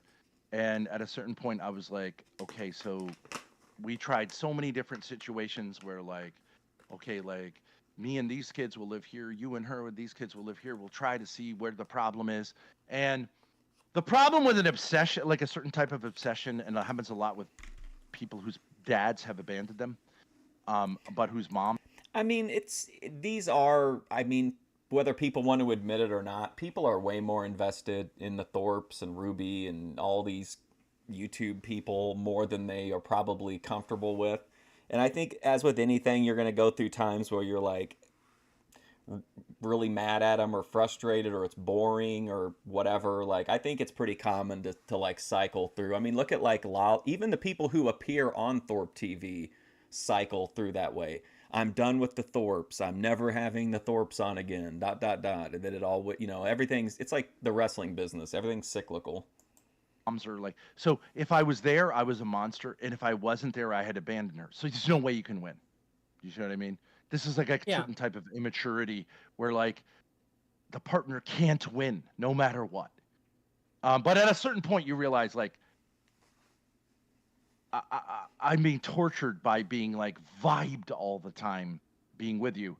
So even though I know it's going to drive you crazy, like, and you're not gonna be able to see it right, I got to get the fuck out of here. And so, that's where it's ended up. And I think the kids kind of all understood it. I'm glad I tried to bring everyone in to the extent they were involved and try to talk it out and be reasonable. But at a certain point, there's only like talking can't, it's more of a spiritual problem. Like all the talking in the world is not going to, if someone's just really attached to something in an immature. Hey, Ben, I don't know if you were in the chat earlier, you were watching, but whenever I showed some of you guys' clips to someone I know in real life, one of their biggest takeaways was wanting to know the full story behind the restaurant. Away. They can't be talked into making sense because it's like, it's too much of an investment. That's how I see it. And she's welcome to, make her case or whatever.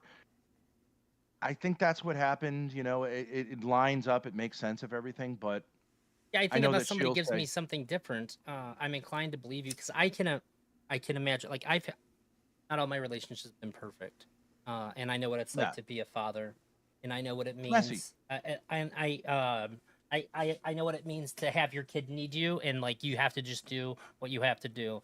And I also know how insane it is to try to pull the people in your life together and just be fought every step of the way. It makes you fucking crazy. Yeah. When you're like, there's only one thing I can do that's right here, and not just right, but I want it. I need it. For me, I need it too. Like they need it. I know I need it, and like it's like you don't even have a choice. That could be a great cliffhanger, Ben. At the end of the Thorp TV stream, you should be like, hey, whenever you're going to do it, obviously probably not during this since you got so much going on, but like that could be your cliffhanger to go from YouTube to Kick, is that you're gonna deep dive the restaurant over on ThorpTube. You just have to try to fix things, and when you can't, it'll make you fucking crazy. Right. And especially if you get attached to the idea like everyone can win, we all love each other. There you go, Ben. You could turn these marathon Elder Drazi streams into cold hard cash. It's got to be a way that this won't end, and you become attached to that idea. To me, as a Christian, I like, oops, I'm not married? ? Christian, it's like God does not make you that promise. You can have someone that you lived with for 19 years, had kids with for 6 years, turn on you, and you're like, there's no guarantee that's going to be healed. There's no guarantee that she's going to come around and say like, let's make this make sense. Whenever I feel like that, I always watch the movie I think it's called Enter the Ninja. Is that the name of it? It's about like this martial arts master, but it's Franco Nero, who's like a middle-aged, he's in good shape, but he's like stocky Italian guy as the main like ninja master. I just think you got to be hard-nosed about that. But I saw it happen in my family when I was like, okay, look, I can see what's going on. I think Ben says he had a ton of cash that he should have paid his dad, but his dad told him he had to reinvest it quickly or pay it back. So he very quickly dumped it into the restaurant. Dumped is not my. I'm not trying to slant the commentary. That's Ben's term. We love each other. I don't want to be like the outsider criticizing. It just, people sometimes make commitments to things. In my parents' case, it was like my dad, even though my mother had divorced him, and I think cheated on him or whatever, it was complicated. And then the second one is good too. Is that Revenge of the Ninja? And then Ninja 3, The Domination, I think is probably the best one because that's got the crazy aerobics girl that gets the like kung fu exorcism, and then she like erotically pours V8 all over her tits. Sure. He in the end was so attached to her that he was willing to like jettison his relationship with me for that, and that hurts. But like, okay, that's okay.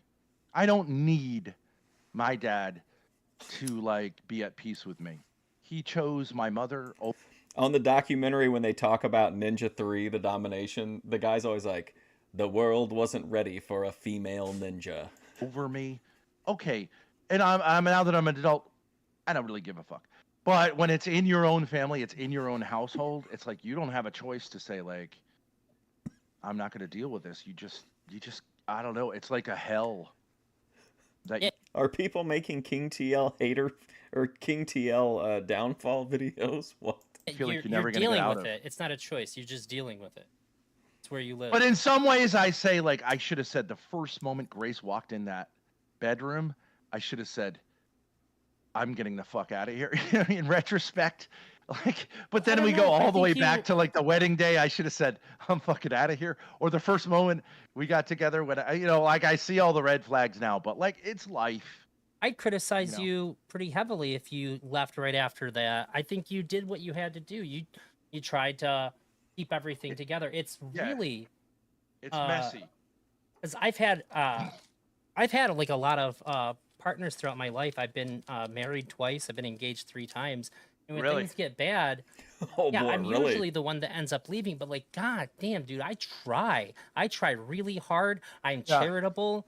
I listen, and especially when what is going on with this? What's he telling this to Ben for? Things happen with if anything happens with my kid and my kid needs me, like I don't like if you don't agree that this is a priority, you're the fucking enemy right now, and I need you to get back on my fucking team. This matters. Yeah, I always take the philosophy as a father that like a father, even though a lot of people would say like, I mean, I don't know if there is such a thing as a red pill of parenting, but like to me as a father, I think that just means you hit them. Yeah, right, rough. But to me as a father, it's like you always want to err on the side of generosity towards your kids, even though Whoops. at times they may take advantage of you. But like they have to just they can beat you up when they're teenagers. It's just so much to me more fatherly to be like, all right, all right, all right. And maybe I let that go too much. Hey, Backwoods. And I certainly was too tolerant of their mother because like no, these three were they were made by Canon Films, which was like an Israeli, like that's the craziest movie house of all time to me. But no, I don't know if they ever made any with Cynthia Rothrock. She was kind of, well, she was around in the 80s, through the 90s. I don't remember if she did anything with Canon or not. You know, I was like, maybe you'll come around. You know, you'll come around. I want to be here for you. I'm. The first one has Franco Nero. The second one has Sho Kasugi, and I can't remember the girl's name in the third one, but she's like super hot, like 80s aerobic chick vibes. I'm here for you, but like, as a parent, it's different than as a spouse. I think sometimes you say like, let's cut our losses. This sucks. But with a parent, you're always going to say, you know, I hear these situations like a kid's on drugs, strung out, especially a daughter strung out. And like, I get saying you're not coming back here. But could I ever actually? If you've never seen it, they made a movie called, I think it's called The Last American Virgin or something like that. And like, there's a scene in it where there's a guy who has a crush on a girl and she ends up getting pregnant by like the school Chad instead of him. But then the Chad like rejects her. So he ends up like the like friend zone guy ends up helping her to go get an abortion. And during the movie, they intercut the abortion with a guy slicing a pizza. Like it's and then he like comforts her by bringing her like a bag of oranges. You have just the fucking balls to say like, I'm hanging up the phone. You deal with your mess. I don't know. Maybe the mind of douche Lord Ben. I'm a simp. You know what I mean? Maybe with a son I could do it and say like, son, you got to man up. But with a daughter, I don't know if I could ever do it. You know, and I like that about myself, but it certainly hasn't served me well. But I do think God smiles on men who are generous, especially. You find that to be disrespectful to women, even if they're generous to a fault. And I know my kids were sitting there watching thousands of hours of me talking to their mother, and a lot of times going, Dad, what the fuck? You know what I mean? Like, what the fuck? And they weren't sat there, but they overheard it. You know, it was obviously we're just having these months after months. And then when I took it on YouTube, of course, they're saying like, oh my God, this is embarrassing. But, you know, I think in the end, I think it's okay. I mean, I'm not saying that it's like a good thing to have a dark cloud, but like it's probably out of your control. And I don't think anybody here is really all has to have sunshine and rainbows. Like to have the legacy that like I really tried to make it a win for everyone. I never took legal action. I do not want like divorce to be like a word in our family. But it's hard to get an annulment. And, you know, it just reason can only get you so far. And sometimes, like, I do think sometimes people are damaged by family situations in which, like, you can't reason your way through it. And, it, you know, you just have to sort of cut your losses and mourn that, like, that thing that I thought could work out. And really, like you said, you lived with someone for 15 years. Before any of this happened, and like you thought you could draw on that. Man, we still got it. We're at this point. We still got an hour to go. Kind of like trust, but sometimes it's just not there, and you realize 15 years. This person... What's up? Get too cracked. long to just let it go. I think that's inappropriate to say you should have walked out. 15 years. You're not capable of just getting up and walking out. You have to. I don't think your brain gives you a choice but to not fight for that man. That's too much. I know, but like but in a certain sense, like. Of course, by the time it went on YouTube, people were seeing it like at a point where I think like a lot of the conversations were just pointless, and it did look like abuse because I was so frustrated. But like, who knows? You know, I was. The other guy's name is Elder Drazi. It's his channel that we're watching it off of. The only thing I really know about him is that, well, now I know that he's polyamorous. Gray said he's bisexual. He's in an open marriage. He's had a vasectomy. And he is like, not only is he like a big Mr. Girl fan, but he's one of those people that will like emphasize that like you're not expressing properly how much of a fan of Mr. Girl he is, kind of vibe. And that's pretty much all I know. Trying to say it's a conversation, but I was frustrated. I was bleary-eyed. He claims that he got into a confrontation with law enforcement over the volume of his voice toward his wife. I can't confirm that though. Sleep. Just saying like, what the fuck? When are you going to stop being angry at your daughter and her father for, you know, pointing out that like there's something wrong here? We got to be willing to be honest, and it just didn't happen. So getting a clip of somebody's worst moments is this all makes a lot more sense to me. And I think that none of what you just said I think could have been gathered from anything that people have watched. Yeah, right. Because it fit into a lot of things that I had wondered about. And I think it might be harder for people to understand that have not been married, that have not had kids. Right. Yes, that's so true. People often like, yeah, they just have they've watched movies about like men who have used women or something, and they don't see that like it can work the other way, and that dynamics with parents and children are complicated, and that like this whole like idea of the children. I think he looks like Peter Lorre. Come first can be the cartoon version of that can be super unhealthy. It always is.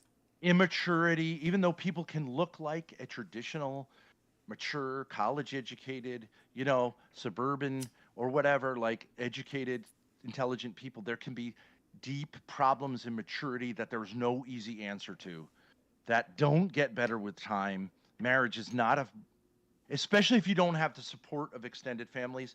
And I would guess in your case, a lot of your partners themselves came from broken families. So if you have two people from... I hope one day that my channel can be like the Kennedy Center for Boyd, where people can come in and experience it, and then also like, you know, interact with the people in a more relaxed environment. Unbroken families with a lot of brokenness. The artists. I would say your chances of having a super healthy relationship are already like vanishingly small. You know what I mean? Look, man, I ain't dating somebody who's had a good life. I need somebody who can understand where the fuck I'm coming from when I'm having a bad day, all right? And that's what you're attracted. I don't want somebody that's had a good life. To some. This again backs up Savvy Guy. Savvy Guy says, how can you have a good attitude or have a good outlook on life if all you know is suffering? And this guy's directly saying, like, because his life has been bad, he prefers to be with someone who's also had a bad life. So he's just automatically closing himself off to, like, even the presence of a positive person. That's pretty heavy evidence in favor of Savvy Guy. Someone who can kind of understand your brokenness, but then that also puts you in a situation where, like, actually... maybe your we got to deal with each other's shit, itself, you know. Yeah, we got to. But maybe you're not able to. Maybe you know. And again, having 6 kids in a situation like that puts additional pressure on. Although when the kids are young, it seems like the more the merrier, right? Because this is super fun. But if you're not, I had no idea that I should be thinking about when these kids are 7 or. Ben, Get Crack is very busy. He's pitching a show to Netflix where I travel around and meet all the Boyd personalities. 8, and they get to a point where, like, they start like asking questions, and you know they can get to a point where they can reject you as parents, right? They become little people. Yeah. So like, you know, and then I go back and I'm like, oh, she was kind of a dog mom, and she preferred animals because animals can't talk back. And then I'm like, oh shit, that should have been, you know, red flag, because she really couldn't handle the kids.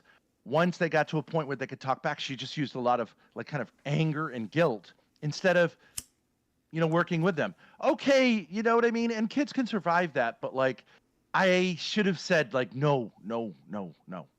I was more passive, you know, and I'd seen my mother do this. So, but I should have said, no way. We got to fix this. But then, it just got into these conversations. So it would have just been 5 years then. And Well, Candy, if the economy gets bad enough, you might see me make that show, but not with a Netflix budget. Yeah. Whatever, it's life. It's If society is collapsing, I'm gonna meet all my favorite TV stars. fun. I think life is fun. I don't tell people don't get married. I don't. A lot of guys who watch our content, they look at Grace and they go, "She's crazy. I want to fix her." And I'm like, that is just terrible impulse. But I get it. Right? That's just the. I get right? it.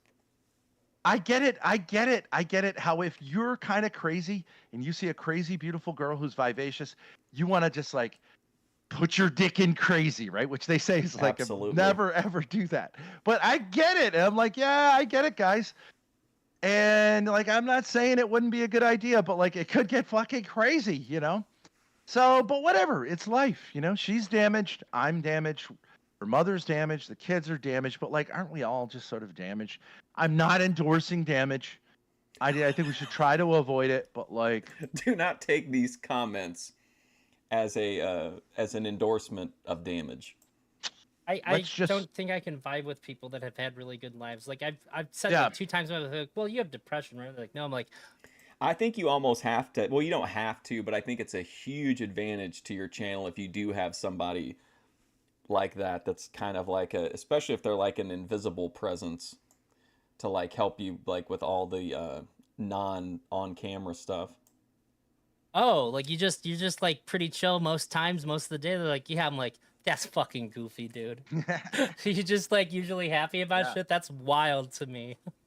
Right. I can't. Yeah. I remember in college, I had like really nice girls who, you know, kind of made overtures. Right. And I was like, one of them had a dad who was like an admiral in the Navy, and she was wealthy, and, you know, she was super nice and very pretty.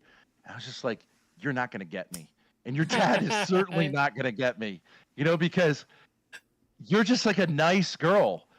But Ben is kind of a gaslighter, calling Grace crazy all the time. I think, well, I mean, he's here. He could tell you, but I think Ben would say that he's the one that's actually being gaslit, is how he feels. I should say yes to this. But you're not going to get me. You're not going to get my brokenness. How are you going to deal with me when I've suffered like a great loss? Like, I'm gonna be an alien to you. Right. And, yeah. But I've got a great clip I can hook OPC up with for the show. It's of a fetish model on YouTube who does like nylons, and at one point randomly her cat starts playing the piano. And then in the other one, then she like, I don't know if I think she's got like, I don't know if she does it on purpose or not, but she hot mic'd in the bathroom. And I mean, it absolutely sounds like there's just like a Clydesdale in there, like frying pork chops. But you know, whatever. It's weird. We end up marrying someone similar to our parents, even though we don't want to. Our opposite sex parent. I mean, that happens so much. I thought I had my first wife was, and I really got upset about it when I realized that she was so similar. It's usually the first relationships, and then you learn from that, which is another way in which I'm not red pilled. Like, I don't think getting married young to the first opposite sex person who appeals to you is a good idea. Usually, I think you do need a little experience. Well, Backwoods, what do you think about the idea that Ben, not even just saying like in his marriage or whatever, or in his family, but like, I kind of feel like Ben feels like he's been gaslit by society as a whole, because he's been like taught that like being a man, he feels like he's been taught that like being a man is bad. So if he's gaslit right out of the gate, that's, you know. I'm not into early marriages. You know who? Third serious relationship, I got married. Early marriages almost always ended. Like a lot of red pillars will say, like. So that's what the guy did. Was he just sent her a laptop? Okay, start young, you know, and like, you know, you'll both be fresh if you're both, especially if you're both virgins. I don't buy any of that stuff. I just think life. Don't you think it's weird when somebody marries their high school sweetheart? They've had sex with one person their whole life, and that's the only person that they know. Like, I think that's weird.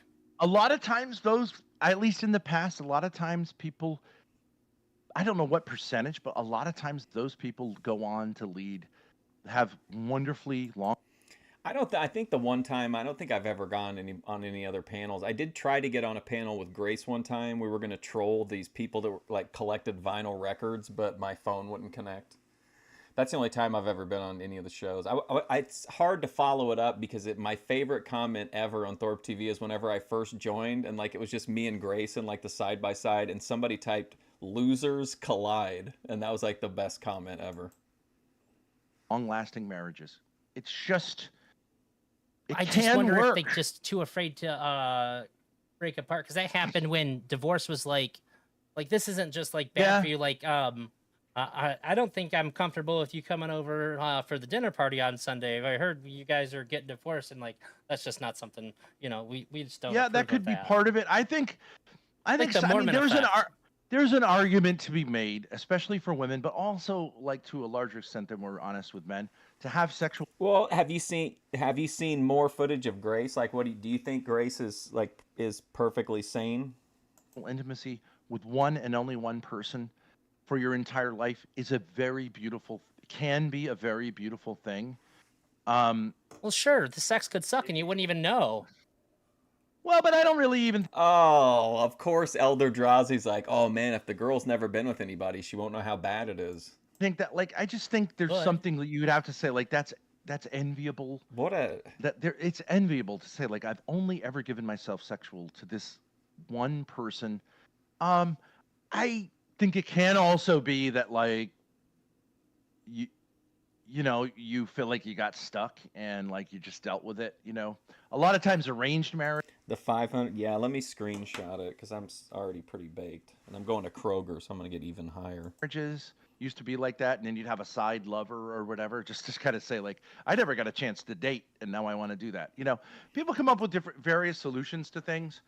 And, you know, I don't think there are any hard and fast rules. I would say that that's ideal. I also think it would be ideal as a man if you had no sexual experiences whatsoever, no masturbation, no porn, never looked at a woman with lust until you got married, only put your penis in her vagina. I mean, you know what I mean? Like, okay. Blowjob? Come on, man. Right. That sounds terrific that you just. Grace says, imagine getting your cherry popped by Elder Drazi.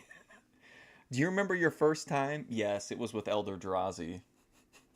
I'd never been with anyone else, so I didn't really know how bad it was. Always looked at her in the eyes.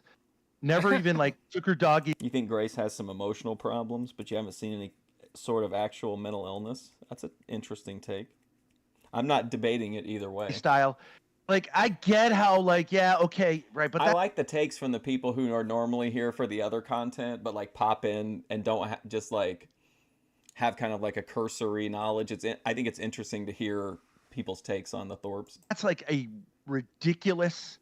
I think there have been people belly to belly missionary till you die. All right, see you later. Get cracked. Thanks for hanging out. Hey, get out of here. I mean, but you understand. I'll check out the 500th subscriber stream. And it, like, in other words, one of you has to stay skinny. It's not the like, you don't need to, like, it's just like all about loving each other more and more. It's not about variation. It's not about the novelty. It never gets boring because every time you do it, you like give yourself fully. But I don't know. You know what I mean? I'm not that guy. I've never been that guy. I think there's like zero. I think there's making love, and I think that there's fucking. I think they both have their place in our lives. But I also think I don't even know if that would be, because the guy's not gonna. I mean, give me a break. Do you think he gives, like, when he's ready to get down to business with a woman? Do you think he asked, like, does she have to choose which one ahead of time? Break. It almost sounds like torture, right? Like, if she's like, you have to look at me in the eyes. I can never just look at your tits or like take you from behind and just enjoy the physical. I think that's like almost a ridiculous, almost.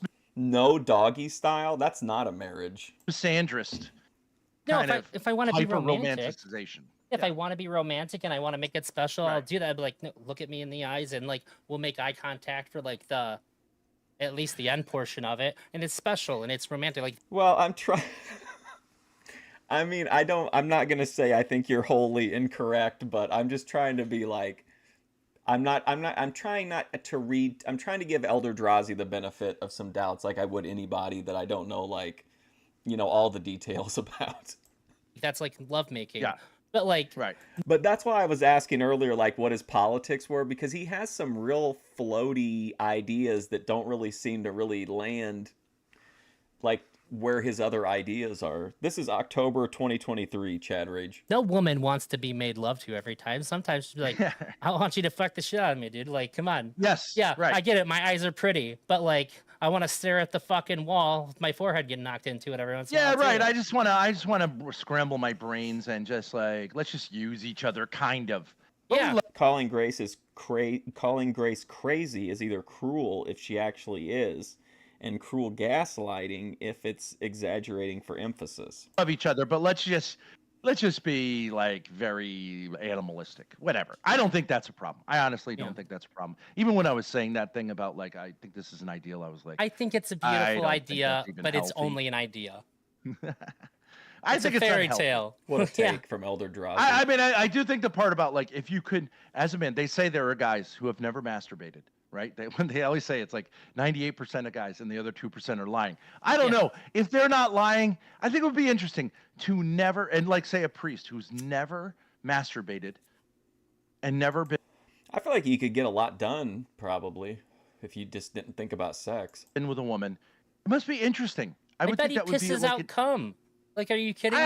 What? Maybe wet dreams, but I do think there have been people who have largely done that. I don't think every priest and every monk is whacking off to porn.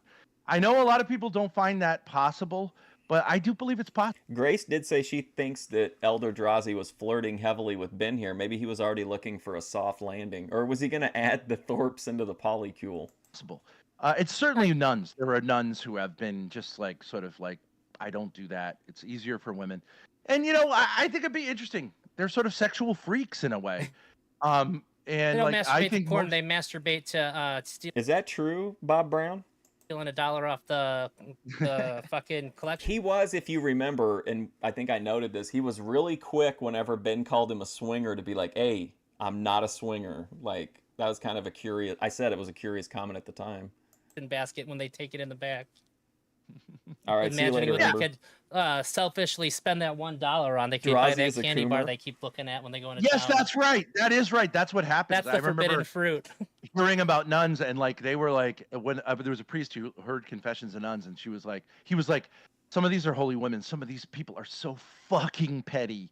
They will come into a confessional where they're supposed to be like women of prayer, but they're like it's just all about arranging things and they just find a way to be you can find a way to be evil when it's almost impossible to be evil. You know what I mean? Like and like yeah, you may not be sitting on a dick, but you're like it'd be better if you were.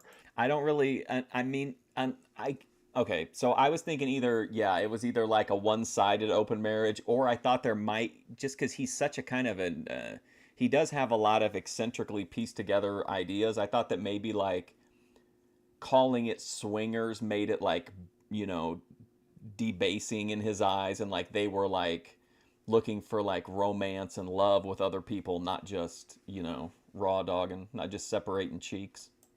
Instead of just driving everyone crazy because you want to like make sure that everyone feels guilty about, you know what I mean? So there's no magic formula, like, and we're all human beings, and like I don't think any of us. This is the problem I have with the internet. Is this sort of? I think even if they're not one-sided, they're like more. They're like, I think women are always going to, except in like exceptional cases, have like way more like mate choice availability. Sorting out between the good people and the bad people. I don't know. Bad things. I don't know, and I would hope that my legacy of like all this shit that happened with Grace's mother is that, like, it's not about who is the bad person here. I just think it's sort of a tragedy, and I hope that I would hope that before we die, we could all kind of say like, okay, yeah, there's a narrative here in which no one is judged, and it's not about anger. But right now, I do think I have to like focus on like helping Grace like kind of recover from this experience and have. What's wrong with saying separating cheeks? Like, not be afraid of life, because I mean that's a tough time when you're between the age of 15 and 20 to just have your whole world plus COVID plus dropping out of school because of COVID, but also because of the craziness, and then being on the internet, getting unbelievable amount of attention. That's a lot of it's negative. Being associated with your dad, having him accused by your brother. No, I've never had that happen. Cody Turbo. You know what I mean? Yeah. It's a fun lot. I have a lot of sympathy, but when I look at her, I'm like, all I see is potential, talent. You're a beautiful girl. You're super smart. You are not just a body. And, you know, we could have a lot of fun and everyone could win, you know, and we could buy your mother a house and take care of her and like not need to resolve it. But like for now, let's get out of this loop. Let's experience the joys of life again. Let's get out of crisis mode. I hope everyone can just sort of like just try to get their feet on the ground and get that din of screaming at each other out of their ears. And we'll take it from here, you know, and it will be what it will be, you know, and hopefully I can't talk to my kids for a year because I didn't show up in court. And like, but I was like, well, there was a DHS report that was done. You know, how do they know anything, right? I mean, you're on YouTube. You can talk to your kids whenever you want. You just can't have that two-way conversation. No, King TL, everybody just points and laughs at the guy thrown to the wolves. What are you talking about, King TL? Are you having some problems somewhere, buddy? You can make a YouTube video. It's funny. Yes, I can. Are you mad because I put over Paro earlier? Make a YouTube video. I don't know if I could address. Right, of course. In the age of social media, you have to have the Hollywood mindset, King. You don't see Grace getting salty if I put over Ruby, or Ben doesn't get upset if I put over Elder Drazi. Of course, anonymous accounts. I basically could I'm talk just saying to you could Grace. YouTube a video and just talk about the things that you wish you could say to your kids that you can't talk to. They could click it, you know. Right, but I feel like I don't necessarily. I just want everyone to take a little bit of a break and just. Do you know what I mean? Like they've been through enough. Sure. Based on what you've said, I think you're doing the best that you can. I hope that I know people are going to watch this who have a bad opinion of you, and they're going to pick apart and find the things that they don't like. But I think that you said everything from a thoughtful and compassionate place. You didn't stumble at all. You didn't double back on. Hey, thanks for the review, Elder Drazi. I'm sure Ben was really banking his self-esteem on your approval. Why is he's really going in depth on it? Anything. I don't see any reason to think that you were lying. I didn't see any tells or anything like that, which master of human behavioralism, Elder Drazi. I saw no tells. Believe it or not, I know a lot of stuff about this. I actually Ruby think has real mental issues, real good mental issues. It's quite impossible, if you allow me to talk, to set. You know what I mean? If someone is actually listening, I guess you could come up with the Stockholm syndrome theory, but like I just don't think it's even possible to come up with a theory of how, like. People have worked very hard. Raped, you know what I mean? Like even her mother, like Grace was still talking with her for a while and was saying, like, just Mom, how does this make any sense? And she would. King, you're a character on the show, dude. You're like an actual, like, you're not just somebody who pops up every once in a while. Like King TL is a brand, man. It's basically just at a certain point, just like shut the fuck up, you know, and like because it doesn't make sense, right? But I just need to say your father's the problem to get some space. And I'm actually okay with that. That's okay. I thought it was really an awkward thing to say. Like, it says to me like, oh, so in other words, this whole interview, you haven't just been listening to me and we haven't just been having this pleasant conversation I thought we had, but you were like, you expected me to like say bad things or to whatever. Like, it's just it's a really awkward thing to say. Is he trying to like make it so that the people watching won't be mad at him for having been on or something? That's just really strange. I don't want to go to jail, but like if you need whatever way you needed to get the space, you got the space, and the kids have some space. Yeah, he's funny. King TL's hilarious. Exactly, Ben. The whole thing is like he seems like he's giving you a gift. Like, he's endorsing you or something? It's a really odd approach. I'm okay with even though, like that the justice system was unjustly depriving me of my kids, because they probably would have said I need some space anyways. You know what I mean? Just go to gymnastics practice, play football. In a year, like whatever, at Christmas time we'll all be sad, but in a year probably we'll be in a better place where we can all, maybe less than a year, we can say like, all right, Armand. let's let's try to just be more reasonable, but not get back into this shit. And at a certain point, 3 of my kids are now adults. Once you're an adult, like none of this stuff applies, right? Like you'll be free to talk to me unless you yourself try to get a restraining order on me, which at least none of my younger kids have. Like they're just kind of like, mom's. Yeah, if he thinks he's taking power by doing that, like maybe it would work if you had aura or something, but to me it just looks like he's almost like, see guys, it's okay that I had this mean man on because everything looked, I looked in his eyes. He didn't look up and to the left when he was talking to me. Crazy. And my thing, like through like whatever Grace has told him, like, oh, I know what you're talking about, Armand. I'm just really high. I have very slow reactions at this point. Whatever. Just, you don't have to like resolve this. It's okay. Mom loves you, Dad loves you. What a cute little sneeze. Did you hear that? We all just like, it was 5 years. It was 4 years with all of them. And even now, just with one of my kids, after this, she's an adult, and she could barely. I have a video somewhere of me and my dad and a couple other people in my family reenacting that scene. We reenacted a bunch of scenes for one of my brother's birthdays, like that one, and then when they find the bomb in Lethal Weapon, I think it was like Lethal Weapon 2. It might have been 3, but I think it was 2, where they found the like bomb in Murtaugh's house. Like function. So. Sure. The other, and, like, I'm not looking to put the rest of the kids who are much younger in that situation and say like, try to make sense of this, because they don't know why their big sister, who was always the leader, is so shattered, right, from all of this. But like the other one we did was kind of I don't know if it's a deep cut, but if you've ever seen that movie Searching for Bobby Fischer, it's a pretty like run-of-the-mill movie, but there's a scene where the kid does whatever he's supposed to do, and he kind of gets snotty because Joe Montana doesn't give him like a reward certificate, like a little like award, and he gets mad about it. So Joe Montana starts like just throwing awards at him to show him how meaningless they are. It's really like over the top and melodramatic scene. I know, because I was there.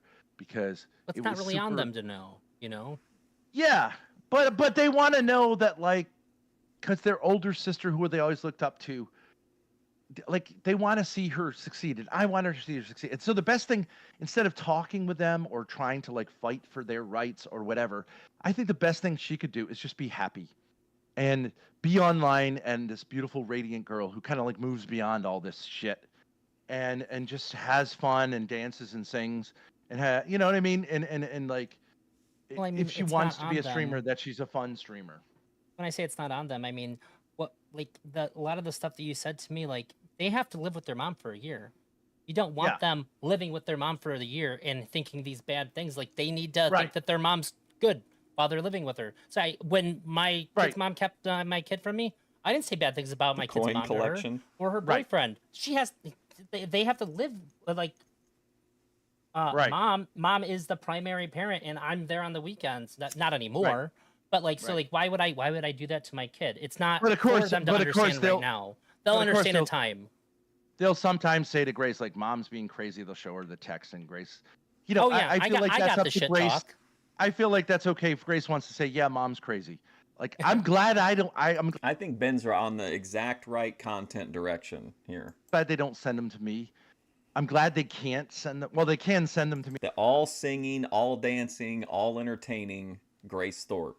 But I couldn't respond. But I'm glad it's like, yeah, just go to, like, if Grace will just say, like, it's okay if you think mom's crazy. She's kind of crazy, but like, just focus on trying to make it through. You know what I mean? And it was October 2023, Grace. Parent, that's not her responsibility. She's fine. She can say whatever the fuck she wants. See, but that's the problem. That's the problem. In some ways, Grace was made the parent and made the responsible female from age 8. That's one of the problems when all this came crashing down. That is a problem. Her mother wanted her to act like the mother. Do you see what I mean? And then she came in the chat that time not too long ago, and then was going to meet up, and then Grace did that real like emotional really early, I think, in the morning Discord, but then nothing came of it. Wanted to be like the kid, and like that's why this thing of like just sort of dropping out of like being an adult and just like acting glazed and catatonic. Uh-oh. You have sympathy for it, but on the other hand, it's like you're the adult here. You can't. Yeah, I feel for you, but like you still have a job to do. Yeah, but do the job and work on it in between you doing. Elder Drazi, firm but fair when dealing with women. The job. But sometimes people, yeah, they just can't. You know what I mean? They like there's a defense mechanism. Correct, Backwoods. I mean, the general like thing is that Grace became closer with Ben than Ben was with Courtney because of his issues with Courtney. This is what I think how it's in general told. I'm not saying it's right or what I believe, but then like their closeness like further like amplified the existing issues, and then Ben decided he wanted to like have it all, it needed to be like seen, like he couldn't hide it anymore. Mechanism, which maybe you never saw until now, but there's just a way of like just saying like You're catching on quick, and that's my defense mechanism, and it's just safer. And like maybe that's what she said. I got like, divorced before. I know this defense. Yeah. At a certain point, there's nothing more you can do but hurt both of you. And she told me this too. You know, this is the thing. It's like at a certain point, I hurt so much that I refuse to hurt anymore. And like I get it, and I feel for that like 13-year-old girl. Like when her parents were, you know, she's saying I refuse to hurt anymore, and I just deadened myself. And like then I think, okay, that's what happened then when what could have been a minor thing happened. I see. She just said like Drazi's hat looks like it would be like a freebie in one of those things where you pay like so much a month and they send you like a box of like comic book junk. Like I can't hurt anymore. I'm just going to withdraw. And Ben's dressed like he's the backup quarterback for like a mid-level NFL team, like going, you know, dressed up for the airport. Elder Drazi looks like everything he got came off of a table at Comic-Con. And it's very hard to pull someone out of that because the more you're saying, hey, wake the fuck up. We've got 6 kids here. The more that confirms like, yes, you're getting it Backwoods Squatch, but then also don't forget that Ben has trauma from his mom. You have to do the Trinity. I need to protect myself. You see what I'm saying? Yeah. And then it becomes like, okay, now I'm yelling at you. For real, Bob Brown? Which is going to make you more defensive. But like, I can't see. If that's true, or even if it isn't, I guess you could probably get like you could probably get some money off of TikTok telling that story over like 100 TikToks. Here, we got 6 kids. They have real needs. Yeah. You know what I mean? Like, I can't just sit here. We can't all become parents to you now. But you know, Ben, I'm not saying like, hey guys, this is Dad of the Year, Ben Thorp, but I think that you're a person. That's rough, Bob Brown. And it sounded like you did what you thought you should have, and I think it's man in 12. Having talked to you, and like I said, if somebody brings me something that shows me what you're saying isn't true, then I can deal with that then. But I have no reason to think that you're lying. I have nothing that you said tonight seems to contradict anything that has been said publicly that I've. Who was he, Judge Wapner? What is his deal here? I've looked over the documents in the back. Rusty, can you bring me any further documents? I think we're here to exonerate Ben Thorp. And while there's going to be people that no matter what you say are going to stick to their guns of criticizing you for it, like I think that. Frankly, I don't. I think that like, there's going to be some people who see it differently now. I've seen somebody that I've talked to about when I seen the first videos of you and said that they just thought that you were it's a really good conversation. Wow, Candy Warhol.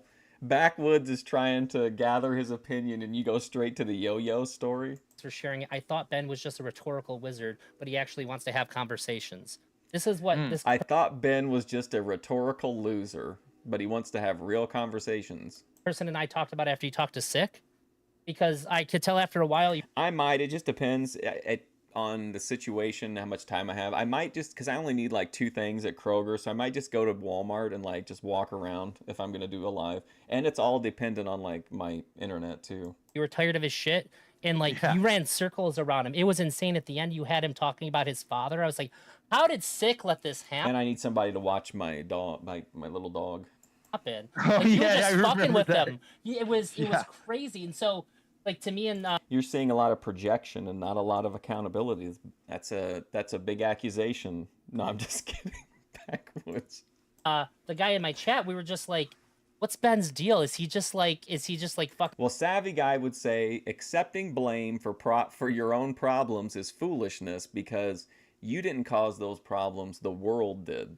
Because like Sick was like, you had control of that whole conversation. It was wild. Because Sick usually gets mad about something and he dominates the conversation really well. Yeah. So it was kind of hard to trust anything you were saying. But I said, look, I just need to talk to this guy. I need to know for myself what the fuck's going on, because all these conversations are so adversarial. They're so people are coming in so. Imagine like you're just learning about the Thorps, like Backwoods Squatch, and then you're hearing like probably one of the best Ben videos as far as like getting to know him, and then like Ben Thorp himself is like walking you through his viewpoints. So hard that like I can't trust what's being said on either side here. I can't expect you to be open and honest when people are like that. Right, you have no idea. The name of Ben's memoir, Raising Hell, Raising Grace, A Father's Journey Through Faith, Family, and Feuds. It's pretty good. Right, if you're just being attacked. Yeah, and I didn't know how this was going to go. I didn't know if you're going to be open and honest with me, but it seems like you were. And like, I respect that you made the tough decisions, and I understand why you're at where you're at with like living separately and all that. And it's tough. And it I don't sounds have like a any shitty problem deal. with that. I don't have any problem with people saying like, you should force Grace to live on her own. That'd be good. I mean, whether he did it on purpose or not, Elder Drazi did the right thing for content, which was to only speak whenever it would make him, say something ridiculous. So I think it was definitely good of him. But yeah, 6.5 hours just seems like it doesn't to me, but like my norm is like people like the Thorps and VP that stream like for hours and hours.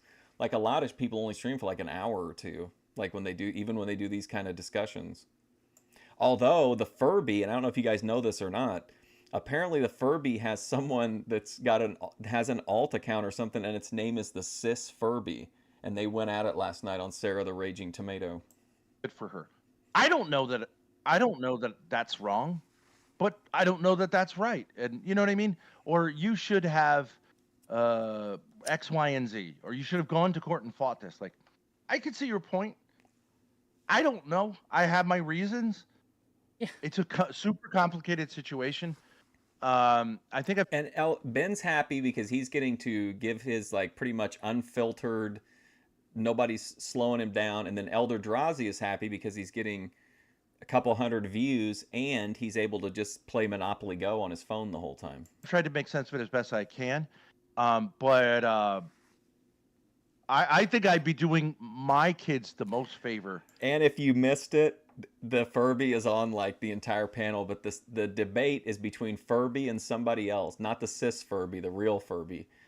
The Furby versus someone on sex education, and you can imagine the kind of wild back and forths in that one. By like just being happy, getting over it. I don't want to be the dad who was broken by a family thing. I don't want Grace to be that. I don't want any of them to be that. Because I think the most dangerous thing for people is the victim mentality. I think it's like lethal for human beings. Sure. To say, I'm not trying anymore. I'm blaming someone else. And I think anything is better than that. And I think we can be even kids can be very, very resilient as long as they feel like someone is trying to make sense of it. Someone's going to be there for them. And like, I've got it time-stamped. I'll have a clip up eventually of Furby versus cis Furby. Reassure them. And like, even if I can't talk with them for a year, like they know I'm making sense and that, we'll work it out. And you know what I mean? Like, and no one's in immediate danger. Let's just relax. And Everybody enjoy. wants to have an opinion about how you should parent your kids. Yeah, it's interesting. I don't mind it. I think a lot of people should do this on YouTube, actually. It's better than divorce court. It's like better than paying lawyers in some way. Especially young women at hotel in hotel parking lots. Ways, families that have difficulties. Obviously, the first thing you should do is talk in private. Yes. But I do think, and we did go to therapists, we did go to priests, and none of them really helped. And so I do think as a last resort, bringing things into a context like this can be good. It can resolve conflicts. I think it can also be like an interesting way in which like people who, let's say, are looking for a partner can meet other people and have like, I've always thought this idea of like people in nursing homes who have a lot of experience that our culture doesn't really respect. Would love to like. You want the transcript for the elder, like the conversation happening, or the actual like chat that you're in right now? Watch people e-date and like put their 2 cents in and root for one. It could be fun if people wanted to do that instead of just like Tinder, just being such a like lonely and like you're on your own and like nobody knows what the fuck goes on here. But I think so. I think there's a lot of positive opportunities for the internet. I don't regret. I don't like the having done it. Because like even me, like I didn't my kid's mom had my kid for a long time. Like, well, you should go to court now. Like, look, if I go to court now and I lose, do you know how fucking hard it'll be to win later? Yeah, I right. have to go to court at the right time. I have to do it when it's right, so that I know that I'll win. I owe my kid winning if I go to court. Right, Elder Ben. Right, and you do know. And I'll never convince them that like I shouldn't go now. Yeah. Right. Probably. Right. That's right. Yeah. And like Ride, he's a great guy, big supporter in chat. He said you should have fought for your kids. I fight for my kids every day, and I was like, well, I get your strategy, but like, do you want to be a guy who's like always bitching about your kid's mom? You could also probably get like the AI summary of it would probably be pretty entertaining. Or do you want a guy who's like, you know what? I'll catch you. We'll connect when we're able to. I'm gonna move on with my life so that I like say like it's okay. You know what I mean? So I get it on both sides. Yeah. But I do think like I had been through it enough of like getting pulled into drama that I was like, you know what? It's not worth it. If she wants to do this to all of us, she can. And the courts, I thought, were going to say, no, you can't because, there was a report done. I never read that report, but I can imagine it saying like, oh, there's shit on YouTube that's like super duper, So the judge read that and was like, okay, we'll grant you this. I think she actually regrets it because like, why? It's a lot easier to parent with someone else. You're not winning by like, you know what I mean? I guess you could say like, oh, I win. I take care of my kids 365 days a year and fuck you. Right. But it's also like, so that's what you want.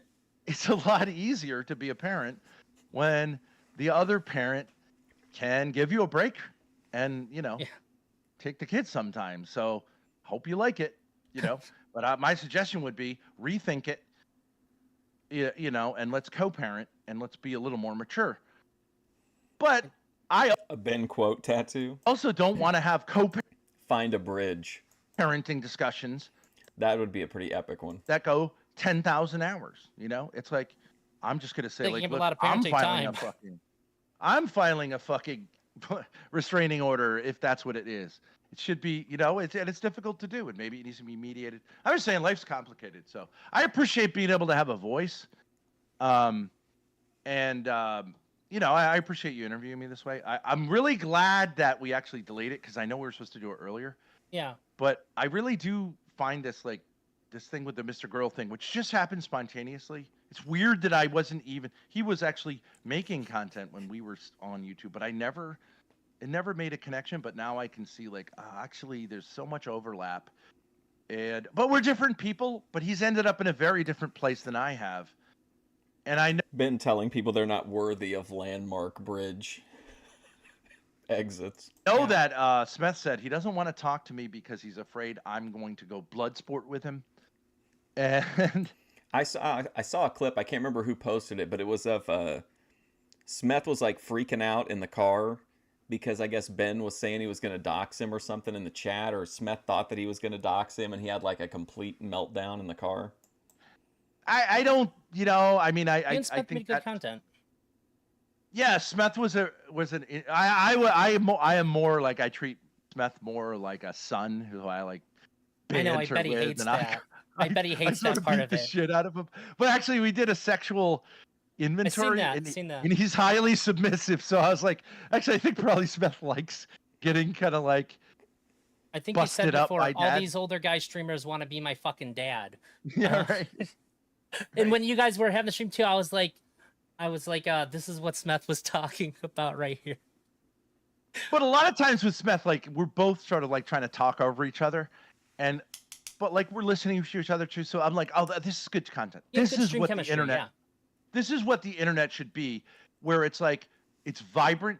Both sides are kind of jumping in. Sometimes you can even interrupt. Certain people, it flows better, just like one person talks to another person. Sometimes it works like, it works well. And there's something fun about that and dramatic, but when it gets to be just vitriol. I need to get that, and then I need to get like a good, like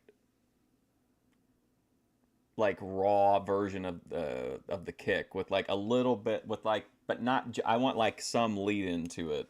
And chaos, like actually, like there are parts of my brain that I think are so fried from doing that for so many years that it makes me like kind of tired all over, and it's almost like I have COVID from it. And like I know that people say I do a good job with it, and I can talk shit and scream at people and all that stuff. I have that kind of personality, but man, that ain't worth it. That ain't worth it. Even if I was making $1 million, I don't want to be some kind of guy who's just known as this guy who can get in the ring and beat the shit out of people and have the shit beaten out of him. It's boring, Yeah, I think it's sort of like run its course. Yeah, she changed her name from Dagny to Candy Warhol. My whole goal whenever I stream with another person is, I guess I'm just trying to see like, how interested are people in people that are honest and being willing to be kind enough to let other people actually like have a conversation with them instead of the blood sports. I'm sort of like an opposite of. I mean, I could do it. There's a place for that, but primarily, there is a place for it. Sometimes it's fun just to blow it out and talk shit, But I don't know why people don't want to have that. Like, I think that has something to do with Destiny. Like, kind of like, they want to capture that Destiny golden era of stream content and like bottle it up and reproduce it. Maybe you're right. It's kind of like, it was great when it was fresh. That's what created the space. And now we're just trying to keep doing this. Yeah, it created the space. It just gets boring. And when it was new, it was sexy, it was fun. Oh, really? Well, that was a pretty masterful troll. Like, that's the only thing ever that I've covered that got like a it wasn't negative, but like Grace didn't seem thrilled that I was covering the Dagny. And then I know she commented on the thumbnail and put that the thumbnail I had of her, the one where she was like riding high after she got the message about the free college, and then the one of her like screaming in the back of the RV were they at a drive-in or something? It looked like you could see like a drive-in screen in the background, maybe not though. But yeah, whenever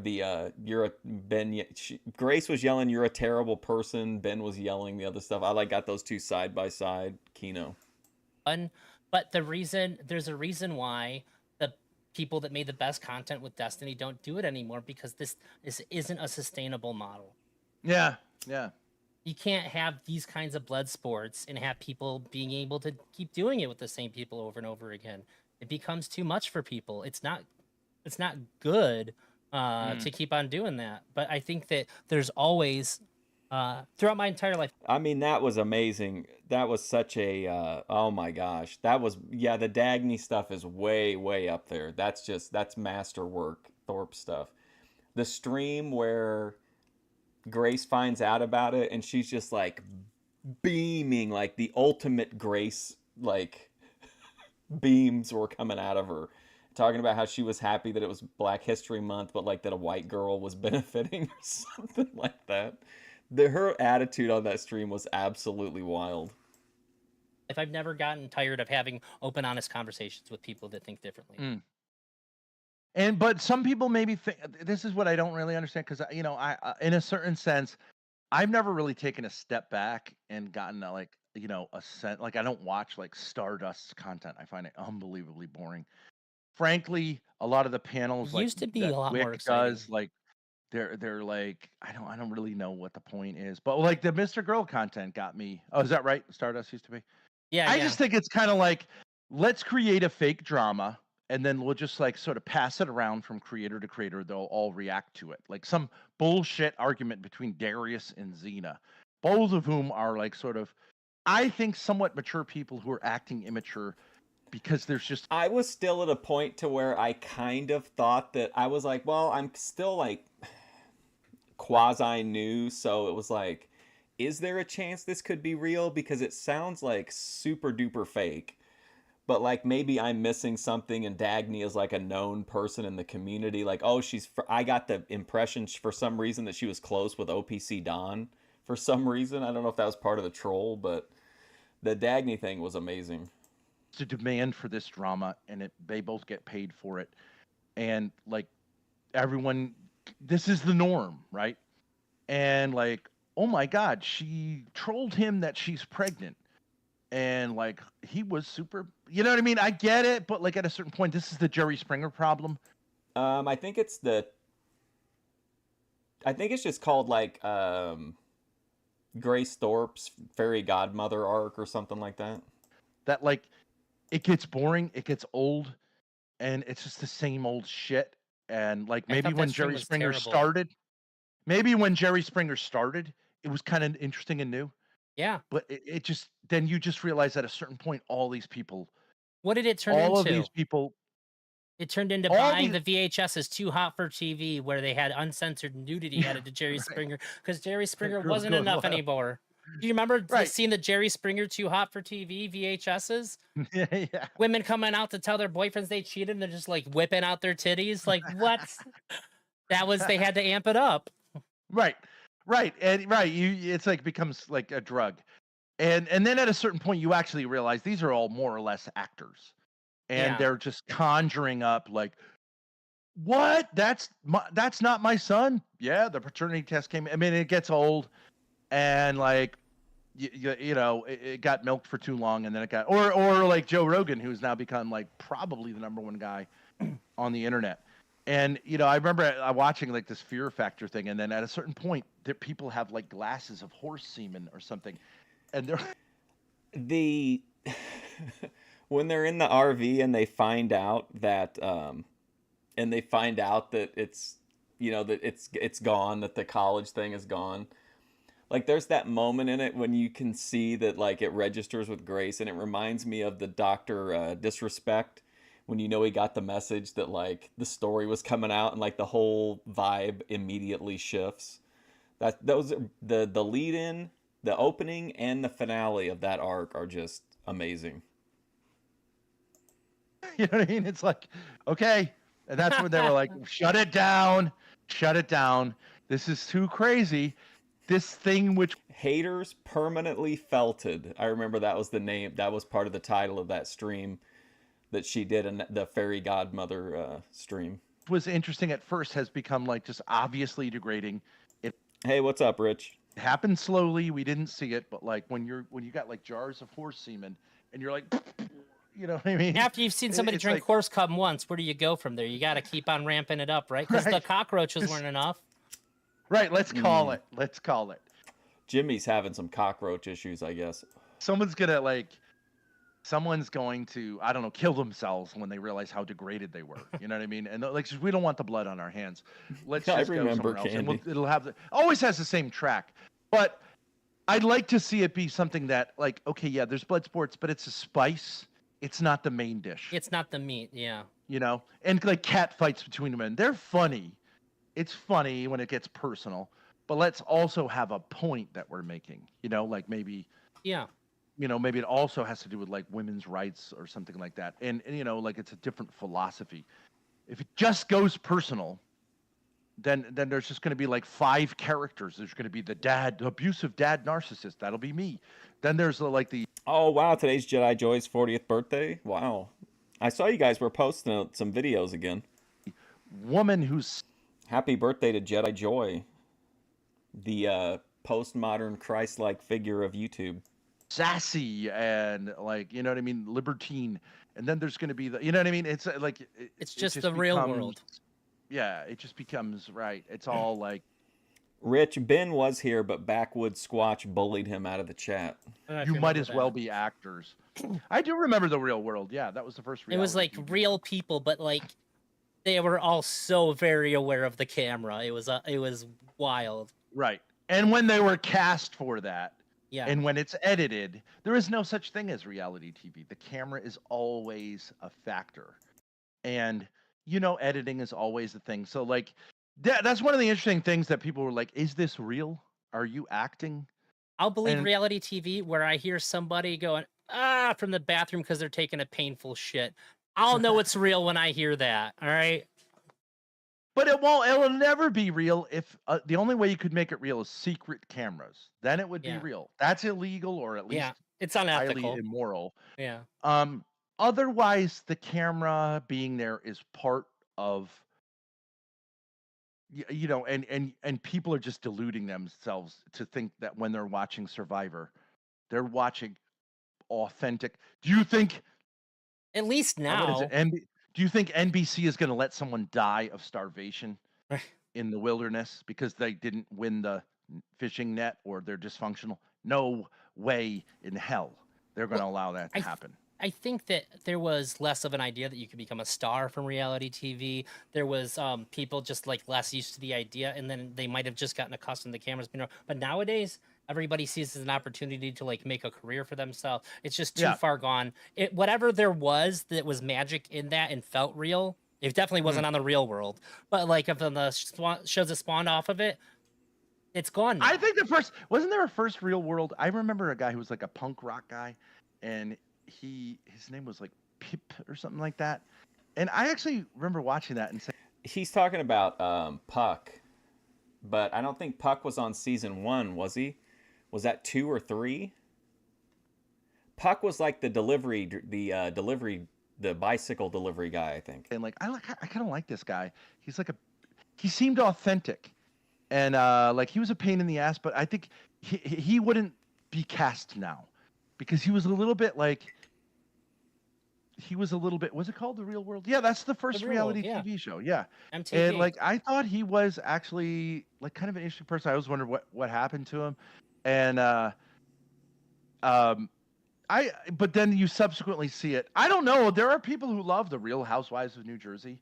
Yeah, I can't. And I don't know. There are people who are like, you know, it's real. Like, it is to some degree real. Maybe I can't deal with the understanding like what level of investment I'm supposed to have as a viewer, like how, like knowing that it's still weird. If it's scripted, it's scripted. Cool. I understand that I'm watching a show somebody wrote. If it's like kind of scripted, like it's just too hard to have any. It's just, it turns into the thing we're complaining about with the Twitch space, right? Yeah, right. I actually think that people should start. I think it would be interesting. I think you're right with whatever San Francisco sounds right for Puck. Interesting, it's difficult to do, but start like just leaning into the arcs and actually creating arcs themselves that are so it becomes semi-scripted in a sense. I think that's okay to do because really no one knows what's real and what's not real, and you know what I mean. As long as you're not, it was hippy dippy. You create kind of your own. At first, people were like, "I liked season 1, but I don't like season 2." I was like, "I'm a human being. This isn't a season. I'm not a character on a show." But I actually kind of like that they have that because that's appropriate. People say this is a community or a family. It's an audience. Yes. You know, and there are elements that are more than that. But like when you're calling the police and they're visiting me at 2 a.m., you've lost you've lost track of what your role is in my life. And like, there's no way it's good for my kids to get woken up by the police at 2 a.m. And then, you know what I mean? And then to ask whether their dad rapes them. That's not healthy for kids. They can't go back to sleep. They miss school the next day. And then I get then the internet says you're a bad dad because you didn't take him to school. That's why I had to go to the police and go, yeah, you guys can't keep visiting. And they were like, we'll just have we'll just do a whole investigation, and then we'll either put this to rest or you may have charges pressed on you. I was like, no problem. Yeah, but you just can't keep coming over here, because then actually, if you come here enough, my kids are going to be so upset that it actually does look like child abuse, but it's actually the police that are like doing the child abuse. You know what I mean? It's like, you can't keep asking my kids if they're raped by their dad. That is sort of child abuse. You know what I mean? I had a cop knock on my door because my kid's mom called because I was arguing with my wife and she heard it, but she really just wanted to fuck with me. And when the cop came, he asked if he could talk to me. I said, "No, you can't talk to my kid." He said, "Why?" He's like, "Because you have no reason to. That's not good for my kid. Are you kidding me? Like, if you think I'm lying to you, then do something. That's fine. But like, I don't want. That has nothing to do with my kid. Okay." You can talk to my wife. You want to make sure I didn't like pop her in the eyeball or whatever. Go for it. But this was a shitty call made by somebody who was being shitty. And I'm not going to have you harming my fucking kid by interacting with my kid about it. Absolutely not. It's certainly intimidating for a kid to have a uniformed police officer. A uniform is intended to like signal like seriousness with a weapon on his side. Right. With a weapon on his side. There's no way to make that like not kind of shocking for a kid. If that cop is in your house, unless you grew up with these kind of interventions, this is like, in which case crazy. You're fucked already. I mean? And whatever. But then there's another argument to let the cops in to say like, eventually this will stop if the police start seeing that like Puck sticking his fingers in the peanut butter. I don't care. My they're kids don't participating in an abusive situation. There's nothing here, and always the boys in blue, like the guys in uniform, are always like, "I'm really sorry, sir. Obviously things are fine here. Like unless it's like I don't see anything," because the kids were always like, "No, my daddy's nice." You know what I mean? And so like eventually they go back to they go back and like in a fairly small police force, they start talking to themselves and they go like, "Look, next time something comes in, leave these people alone. Like they're going to sue us eventually for harassment." Right. And it wouldn't be wrong. Like we're not in the business of like harassing nice people. Like this is not, you know what I mean? Like send a social worker, but like this is not what police are for. Yeah. And so they can be on your side. And then it's actually helpful if the swatting ever happens, because then they'll catch that right away and they'll go like, "Oh, that address. Yeah, we'll go, but we're not drawing our guns, and we're going to call the guy, and like we are not going to take this at the level if it was just, you know what I mean? Yeah. We didn't know this address, So there's a way in which I agree with the like people who are like, like in a certain way I should have said, well, I hate to say this, but incest. At this point, I think that the real narrative of this is who's going to tap out. Who's going to finally be like, "Look, I got to get out of here. We got to wrap this up." It's legal in the state, so it's none of your fucking business, right? But then in another way, I don't want to seem only like, use nice right? hands. It's a problem. It's a problem. I don't think they should. I don't think they should do anything other than law enforcement. And if there is no law to enforce, then you can you can have your own private opinion about anything. Police officer could watch YouTube. Be on YouTube and say like, I think I think you're doing this, whatever. But as a law enforcement officer, I had a guy come in here and tell me that my neighbor who she got trolled on YouTube hard. We set up a channel for her, and he's asking me questions about that, and I'm like, sorry, sir, like me setting up a channel on YouTube for my neighbor. You have no right to be asking me about this. This is not a law issue. And he's like, "Well, I'm trying to keep the peace." Okay, and I'm like, "Okay, yeah. But like, keep it in the comment section then. You want moderation? What do you want? Yeah, right. I'll give you a blue wrench, but get the gun the fuck out of here, and don't come back here next time she has a beef with how like her, her YouTube channel is going." You know what I mean? Like, but I get it. They're nice guys, especially here where we are now. It's a small town. They're nice guys. It's not their fault, but you still got to tell them. Yeah, but sometimes they just like... Hey, it's not their fault, but Elder Drazi's like, but you still got to put them in their place. Come on, bro. Dude. they don't want to do it either. And once they get it, like they'll kind of be more on your side. It's a tricky issue. I don't know who's right or who's wrong. I do think you have a right to like defend your rights. Yeah, I think they're not wrong, but you're not wrong for telling them like, hey, yeah, you gotta fucking chill, dude. It's enough. Right. Like, and if like I get pulled over, you as a law enforcement officer are one thing. You as questioning my parenting style, like, dude, that does not the badge does not give you any right to do that. And just like whatever, you just got to say, it's none of your fucking business. You're here to enforce the law. I think Ben's opinion a little not too long after this was that the police are basically an arm of enforcement for like feminists. You know, you might not like me as a dad. Like that feminists are weaponizing. I think he phrased it like that. Feminists were weaponizing the most masculine part of society, which in his mind is law enforcement, I guess. Is how I remember that in one of the RV streams where I think it was after the gag order, maybe right after the gag order. I don't give a fuck. You know, I don't give a fuck what YouTube thinks about it, honestly. But you know, I also don't give a fuck what a police officer thinks about it. If I broke the law, okay, let's talk about it. But if you're here to, you know what I mean, like to be like a kind of part of the nanny state that wants to help me to parent better, fuck off. You know. Yeah. So if I get pulled over, here's my license, here's my registration. If you think I was driving bad, breathalyze me. You're not searching my fucking car. Yeah. I think those things, you know. Elder Drazi casts sovereign citizen spells. And cops respect that. A lot of times I think their intention. A lot of times I think their intention is to just say like, we just want to check on the kids. You know, we just want to like, you know, just make sure everything's okay. Yeah, they've heard some wild shit. They're not ill-intentioned. They just want to say like, okay, we just want to make sure, like we're just doing a check-in on behalf of society to say like we've heard some crazy shit. But at a certain point, you do have a right to say like, well, you don't tell me what the fucking issue is here. Show me some evidence, because some guy named King Penis shouldn't be sending a squad car out here at 2 a.m. You know what I mean? Why don't you tell King Penis to like make an actual call using his name or her name and, you know, say like, you're from Australia. What the fuck business is this of yours? You know what I mean? Like, 100%. How do you have any, whatever, but you know, it's interesting. It's an interesting life. I don't think police officers have an easy job. A lot of times there is crazy shit going on that maybe is good that sometimes they poke their head in.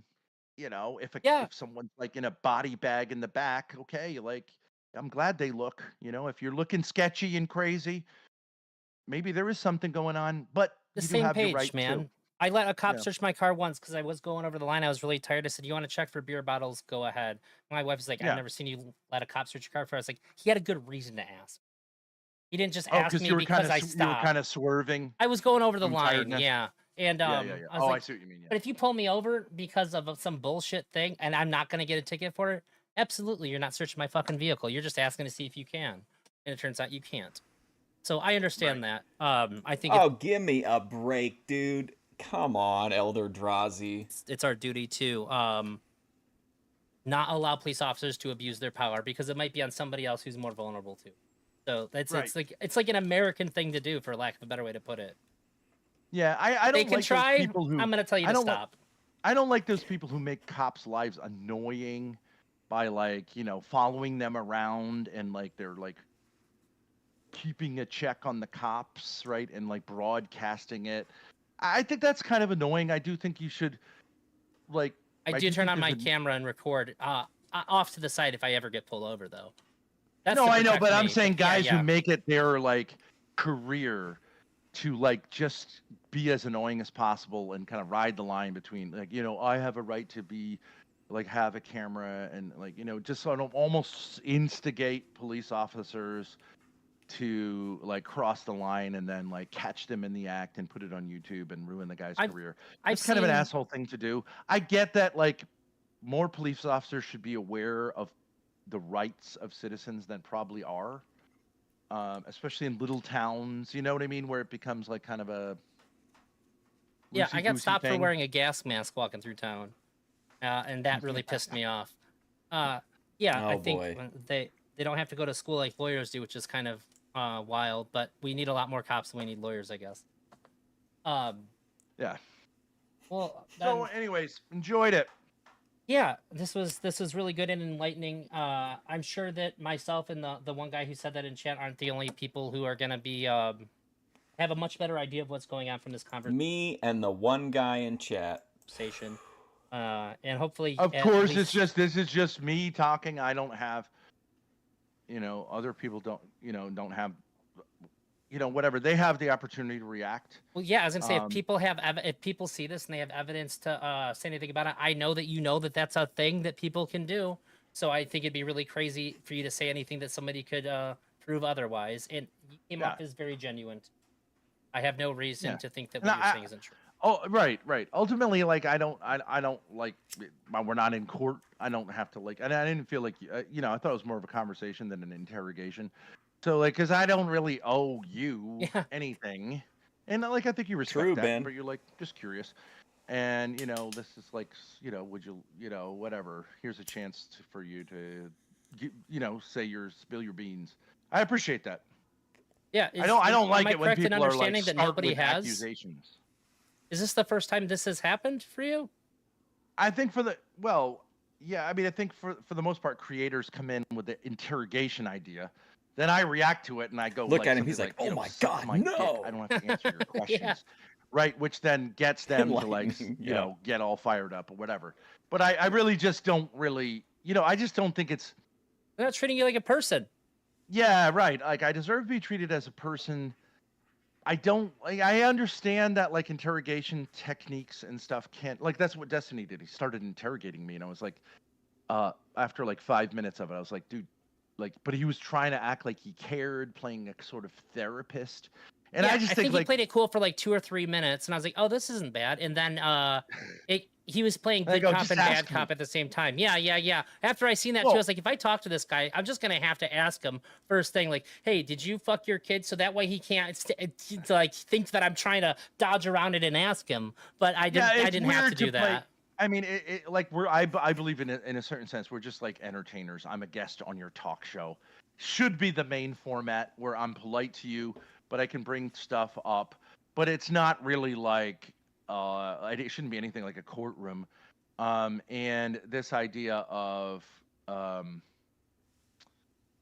forget what I was going to say, but this idea, the idea of playing a therapist, I think is extremely. I think you're right, Joe Shabatoni. Ordinarily manipulative.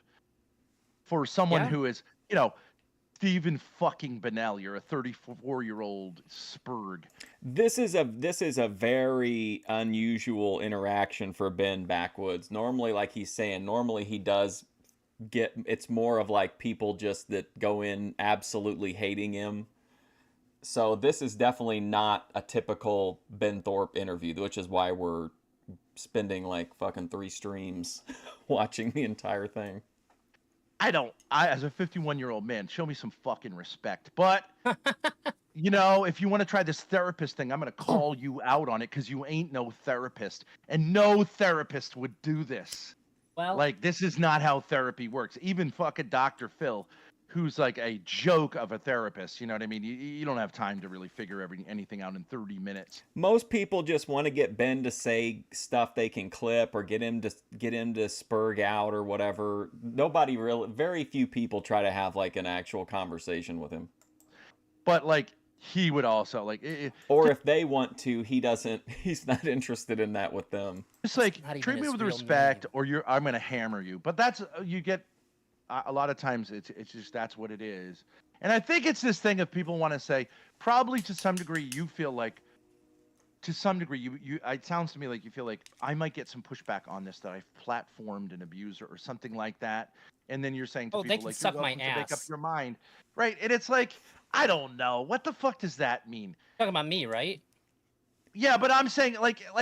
Oh no! When I say those things, I'm saying them for your benefit because I want you to be able to say what you're saying, and I'm just hearing like what I know in the back of my head what people are gonna say. That's not to protect me. I don't give a shit. I'm self-proclaimed a huge fan of Mr. Girl. Like, I give a fuck what people are gonna say about me and what I platform. I give a fuck less. I'm such a big fan of Mr. Girl. See how he like that's his like prime identifier, I think, is Mr. Girl fan. But if you're coming here and you're telling your honest shit, I'm asking you clarifying questions so that way it squashes the thing that somebody's going to say already when you can't respond. And yes, and because if just being honest, Backwoods, I don't think most people, especially at this point in the game, are like really expecting to like be able to sway Ben or Grace. So like, yeah, most of the people are just trying to make content, get them riled up, get them to give a big reaction or something. Because they're going to be in comments and shit. I think a lot of pisses me off when people purposely take what you're saying out of context because they can. I think a lot of the deplatforming that goes on is just really avoidance of someone. And I think with Mr. Girl, I just don't really see what the crime he committed was. I know that you say like he shouldn't have made the report. I think he has every right to do whatever. He pissed off Nick Fuentes and Nick Fuentes' group of cronies. They mass reported him. Yeah. So you can't. And this conversation has been reframed every single time I've heard it.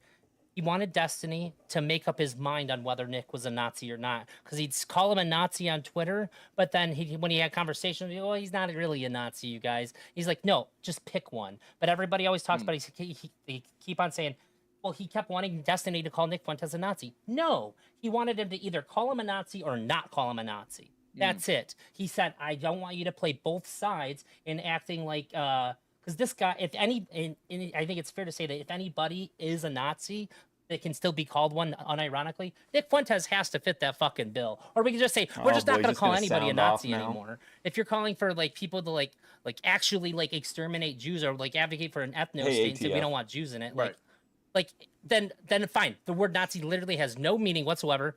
Then quit saying it on Twitter too. Also, I mean, to be like, my take on Nick Fuentes is like he's not really a serious anything. He's a clown. So he got hooked up with Kanye and stuff when Kanye was close to Trump. So I mean, it helped. No, I understand. You could say like, I just don't really think like fascism is a danger. I think we all know. Like, check out the comments on his videos or his live stream once in a while. I know, but I was shocked. I interacted quite a bit with the Groypers. Yeah, it sounds shocking. I think most of these kids that follow him are more or less like people who draw swastikas backwards, don't even know how to draw them, but are just trying to say like, my teachers wouldn't let me do this, and now I want to do this. I don't think they're really dangerous. You know, they're more like just like adolescent. It's just like adolescence. I think that there's a danger of taking it too seriously. The idea that Adolf Hitler, that he's like an Adolf Hitler, I just don't really think like the circumstances like warrant that. He's a clown, best to ignore, or to like. I'm not even moralizing over what happened. I'm just saying that's what happened. Is that Mr. Girl said, I want you to either call him a Nazi or not call him a Nazi. Don't play both sides of it and make people think that like you should just be clear about what you think about it, because it is, if somebody might be a Nazi and you're saying, well, in this case he is, then I need you to be really clear about what you think about it. Like, I'm Jewish and I'm your friend. Like, if I'm gonna be somebody who's a friend with somebody who's openly a Nazi, or that you openly think is a Nazi, like, I need to understand what that means for me. That's it. That's all. Right. I just need you to take a stance. But I think the thing is with Stephen Bennell, it's just like he doesn't give a really about anything. He just wants content. Sure. And if there's a guy who's borderline Nazi who's given him content, he just will like trying to throw all of his like virtue signaling under the bus temporarily, and then sort of half disavow it. But he kind of make ties it seem with Fuentes though. When after the Groypers canceled Mr. Girl's YouTube account, Destiny cut it off, and I thought that was like, wow. I was shocked and amazed. I was like, that's really cool that he did that. Like, this might be the biggest example I've seen of Destiny sticking up for a friend of his, which made the whole like. But only after Ben, he had alienated feeding him, right? This guy. Cut him off. Not responding, right? Yeah, like the things were getting weird already. But I still thought that was a cool move. But that's why he got canceled. I think it's right to say that, like, well, okay, Destiny is the like big daddy of this particular sphere. When you start saying this sphere sucks, my argument would be don't like cry about the sphere. Just start your own sphere. Mr. Girl could have a whole circle of orbiters who are either people who have like gotten sick of the Destiny sphere, or just like fresh. You know what I mean? It's Well, I don't know. low He he acted a little rejects. bit like it's a monopoly, and like all I can do is protest. It's like, well, no, this is a creative space. Make your own space. Let Stephen Bonnell do his thing.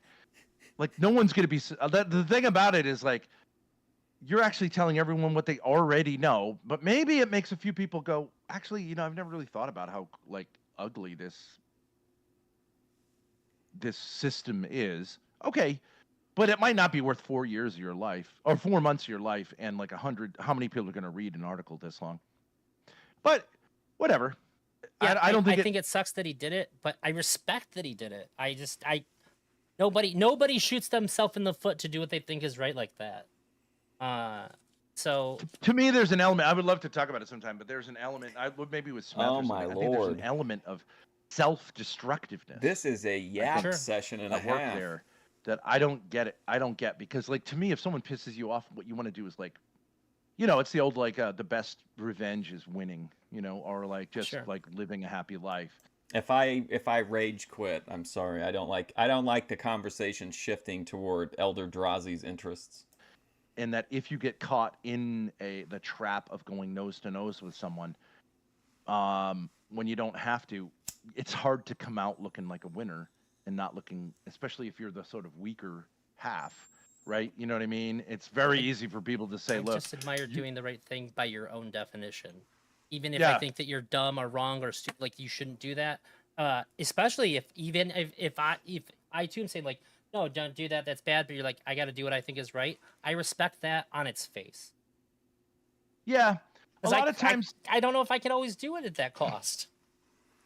Yeah. Did they do that today? I've got a clip of it. I think I got a clip of him at Sheets cleaning it. And a lot of times people, I think a lot of people who were in World War II on the wrong side of things thought that what they were doing was right. It still doesn't make it any better. Like, you know what I mean? There still is incredible, I think it's just, do I think the German dead should be deserve like, burial spaces? Yes, I do. I think they should be honored. But in a sense, it's always, of course, stained somewhat that. Now? Clearly this was, whatever. So it's life. It's complicated. But anyways, Yeah. I appreciate the conversation. I know it's been a long. Like, if you put a timestamp in, I'll screen cap it because I have to go straight to Vegan Patriot because she did a bikini try-on this morning, and I got to make sure I get that before it gets taken down. Hall, so I'll. Yeah. Thanks for agreeing to do this. This I didn't really have expectations, but I really enjoyed this. This is really good, Ben. It was nice to get to know you. Yeah, and I keep me available. Even small panels I'll do because we're still going. It's funny because it's very hard for me to get on any channel now. I can tell. It's never gonna end. I don't know guys. whether it's because I call myself the king of the debate sphere because no one will debate me. But they all go like, all right, okay, thanks, Joe. Yeah, that's like a guy who's been banned from the mall for stealing. Say he's the king of the mall. I get it. I missed him yesterday, and she had on the pink sequin one today. I'm not letting that clip get away. So I would like to have like thoughtful conversations. I prefer them to debates, to be honest, but I also like debates. I go in almost always thinking about it as a conversation. Even Thanks for having me on. Anyway, listen, let's start with a new topic. The debate will happen if there is a debate to be had during a thoughtful conversation. Right. It gives you Backwoods Squatch. I'm not exaggerating in the least. If you really want to debate Ben, they would probably let you come up and debate him. A format for a very specified conversation. It shouldn't be just like beating the shit out of each other and declaring yourself a W. That's fair. And we came up with just go into their chat and ask, say like, drop the link or hit the link. a couple topics tonight that I think I'd be really interested in talking to you about.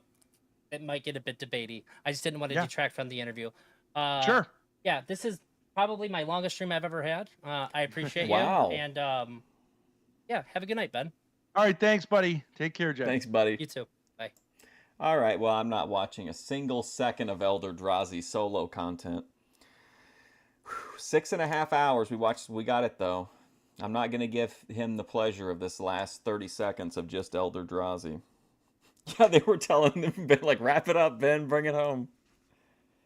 I mean, absolutely fantastic. One of the best Ben, like getting to know Ben or like Ben lore. This is a great stream. Oh my gosh. Well, I really need to decompress after that. I might go, just depending on the circumstances and if I can connect, I'll try to do like a little bit of IRL somewhere, out somewhere while I'm out. But thanks for watching this with me. I appreciate it greatly. 6.5 hours of Prime Ben content. Man, Elder Drazi, I don't know. I got to get out of here before I start a new topic of conversation. All right, thank you so much for hanging out. We'll be back to normal content tomorrow. I don't know what though, but I'll see you guys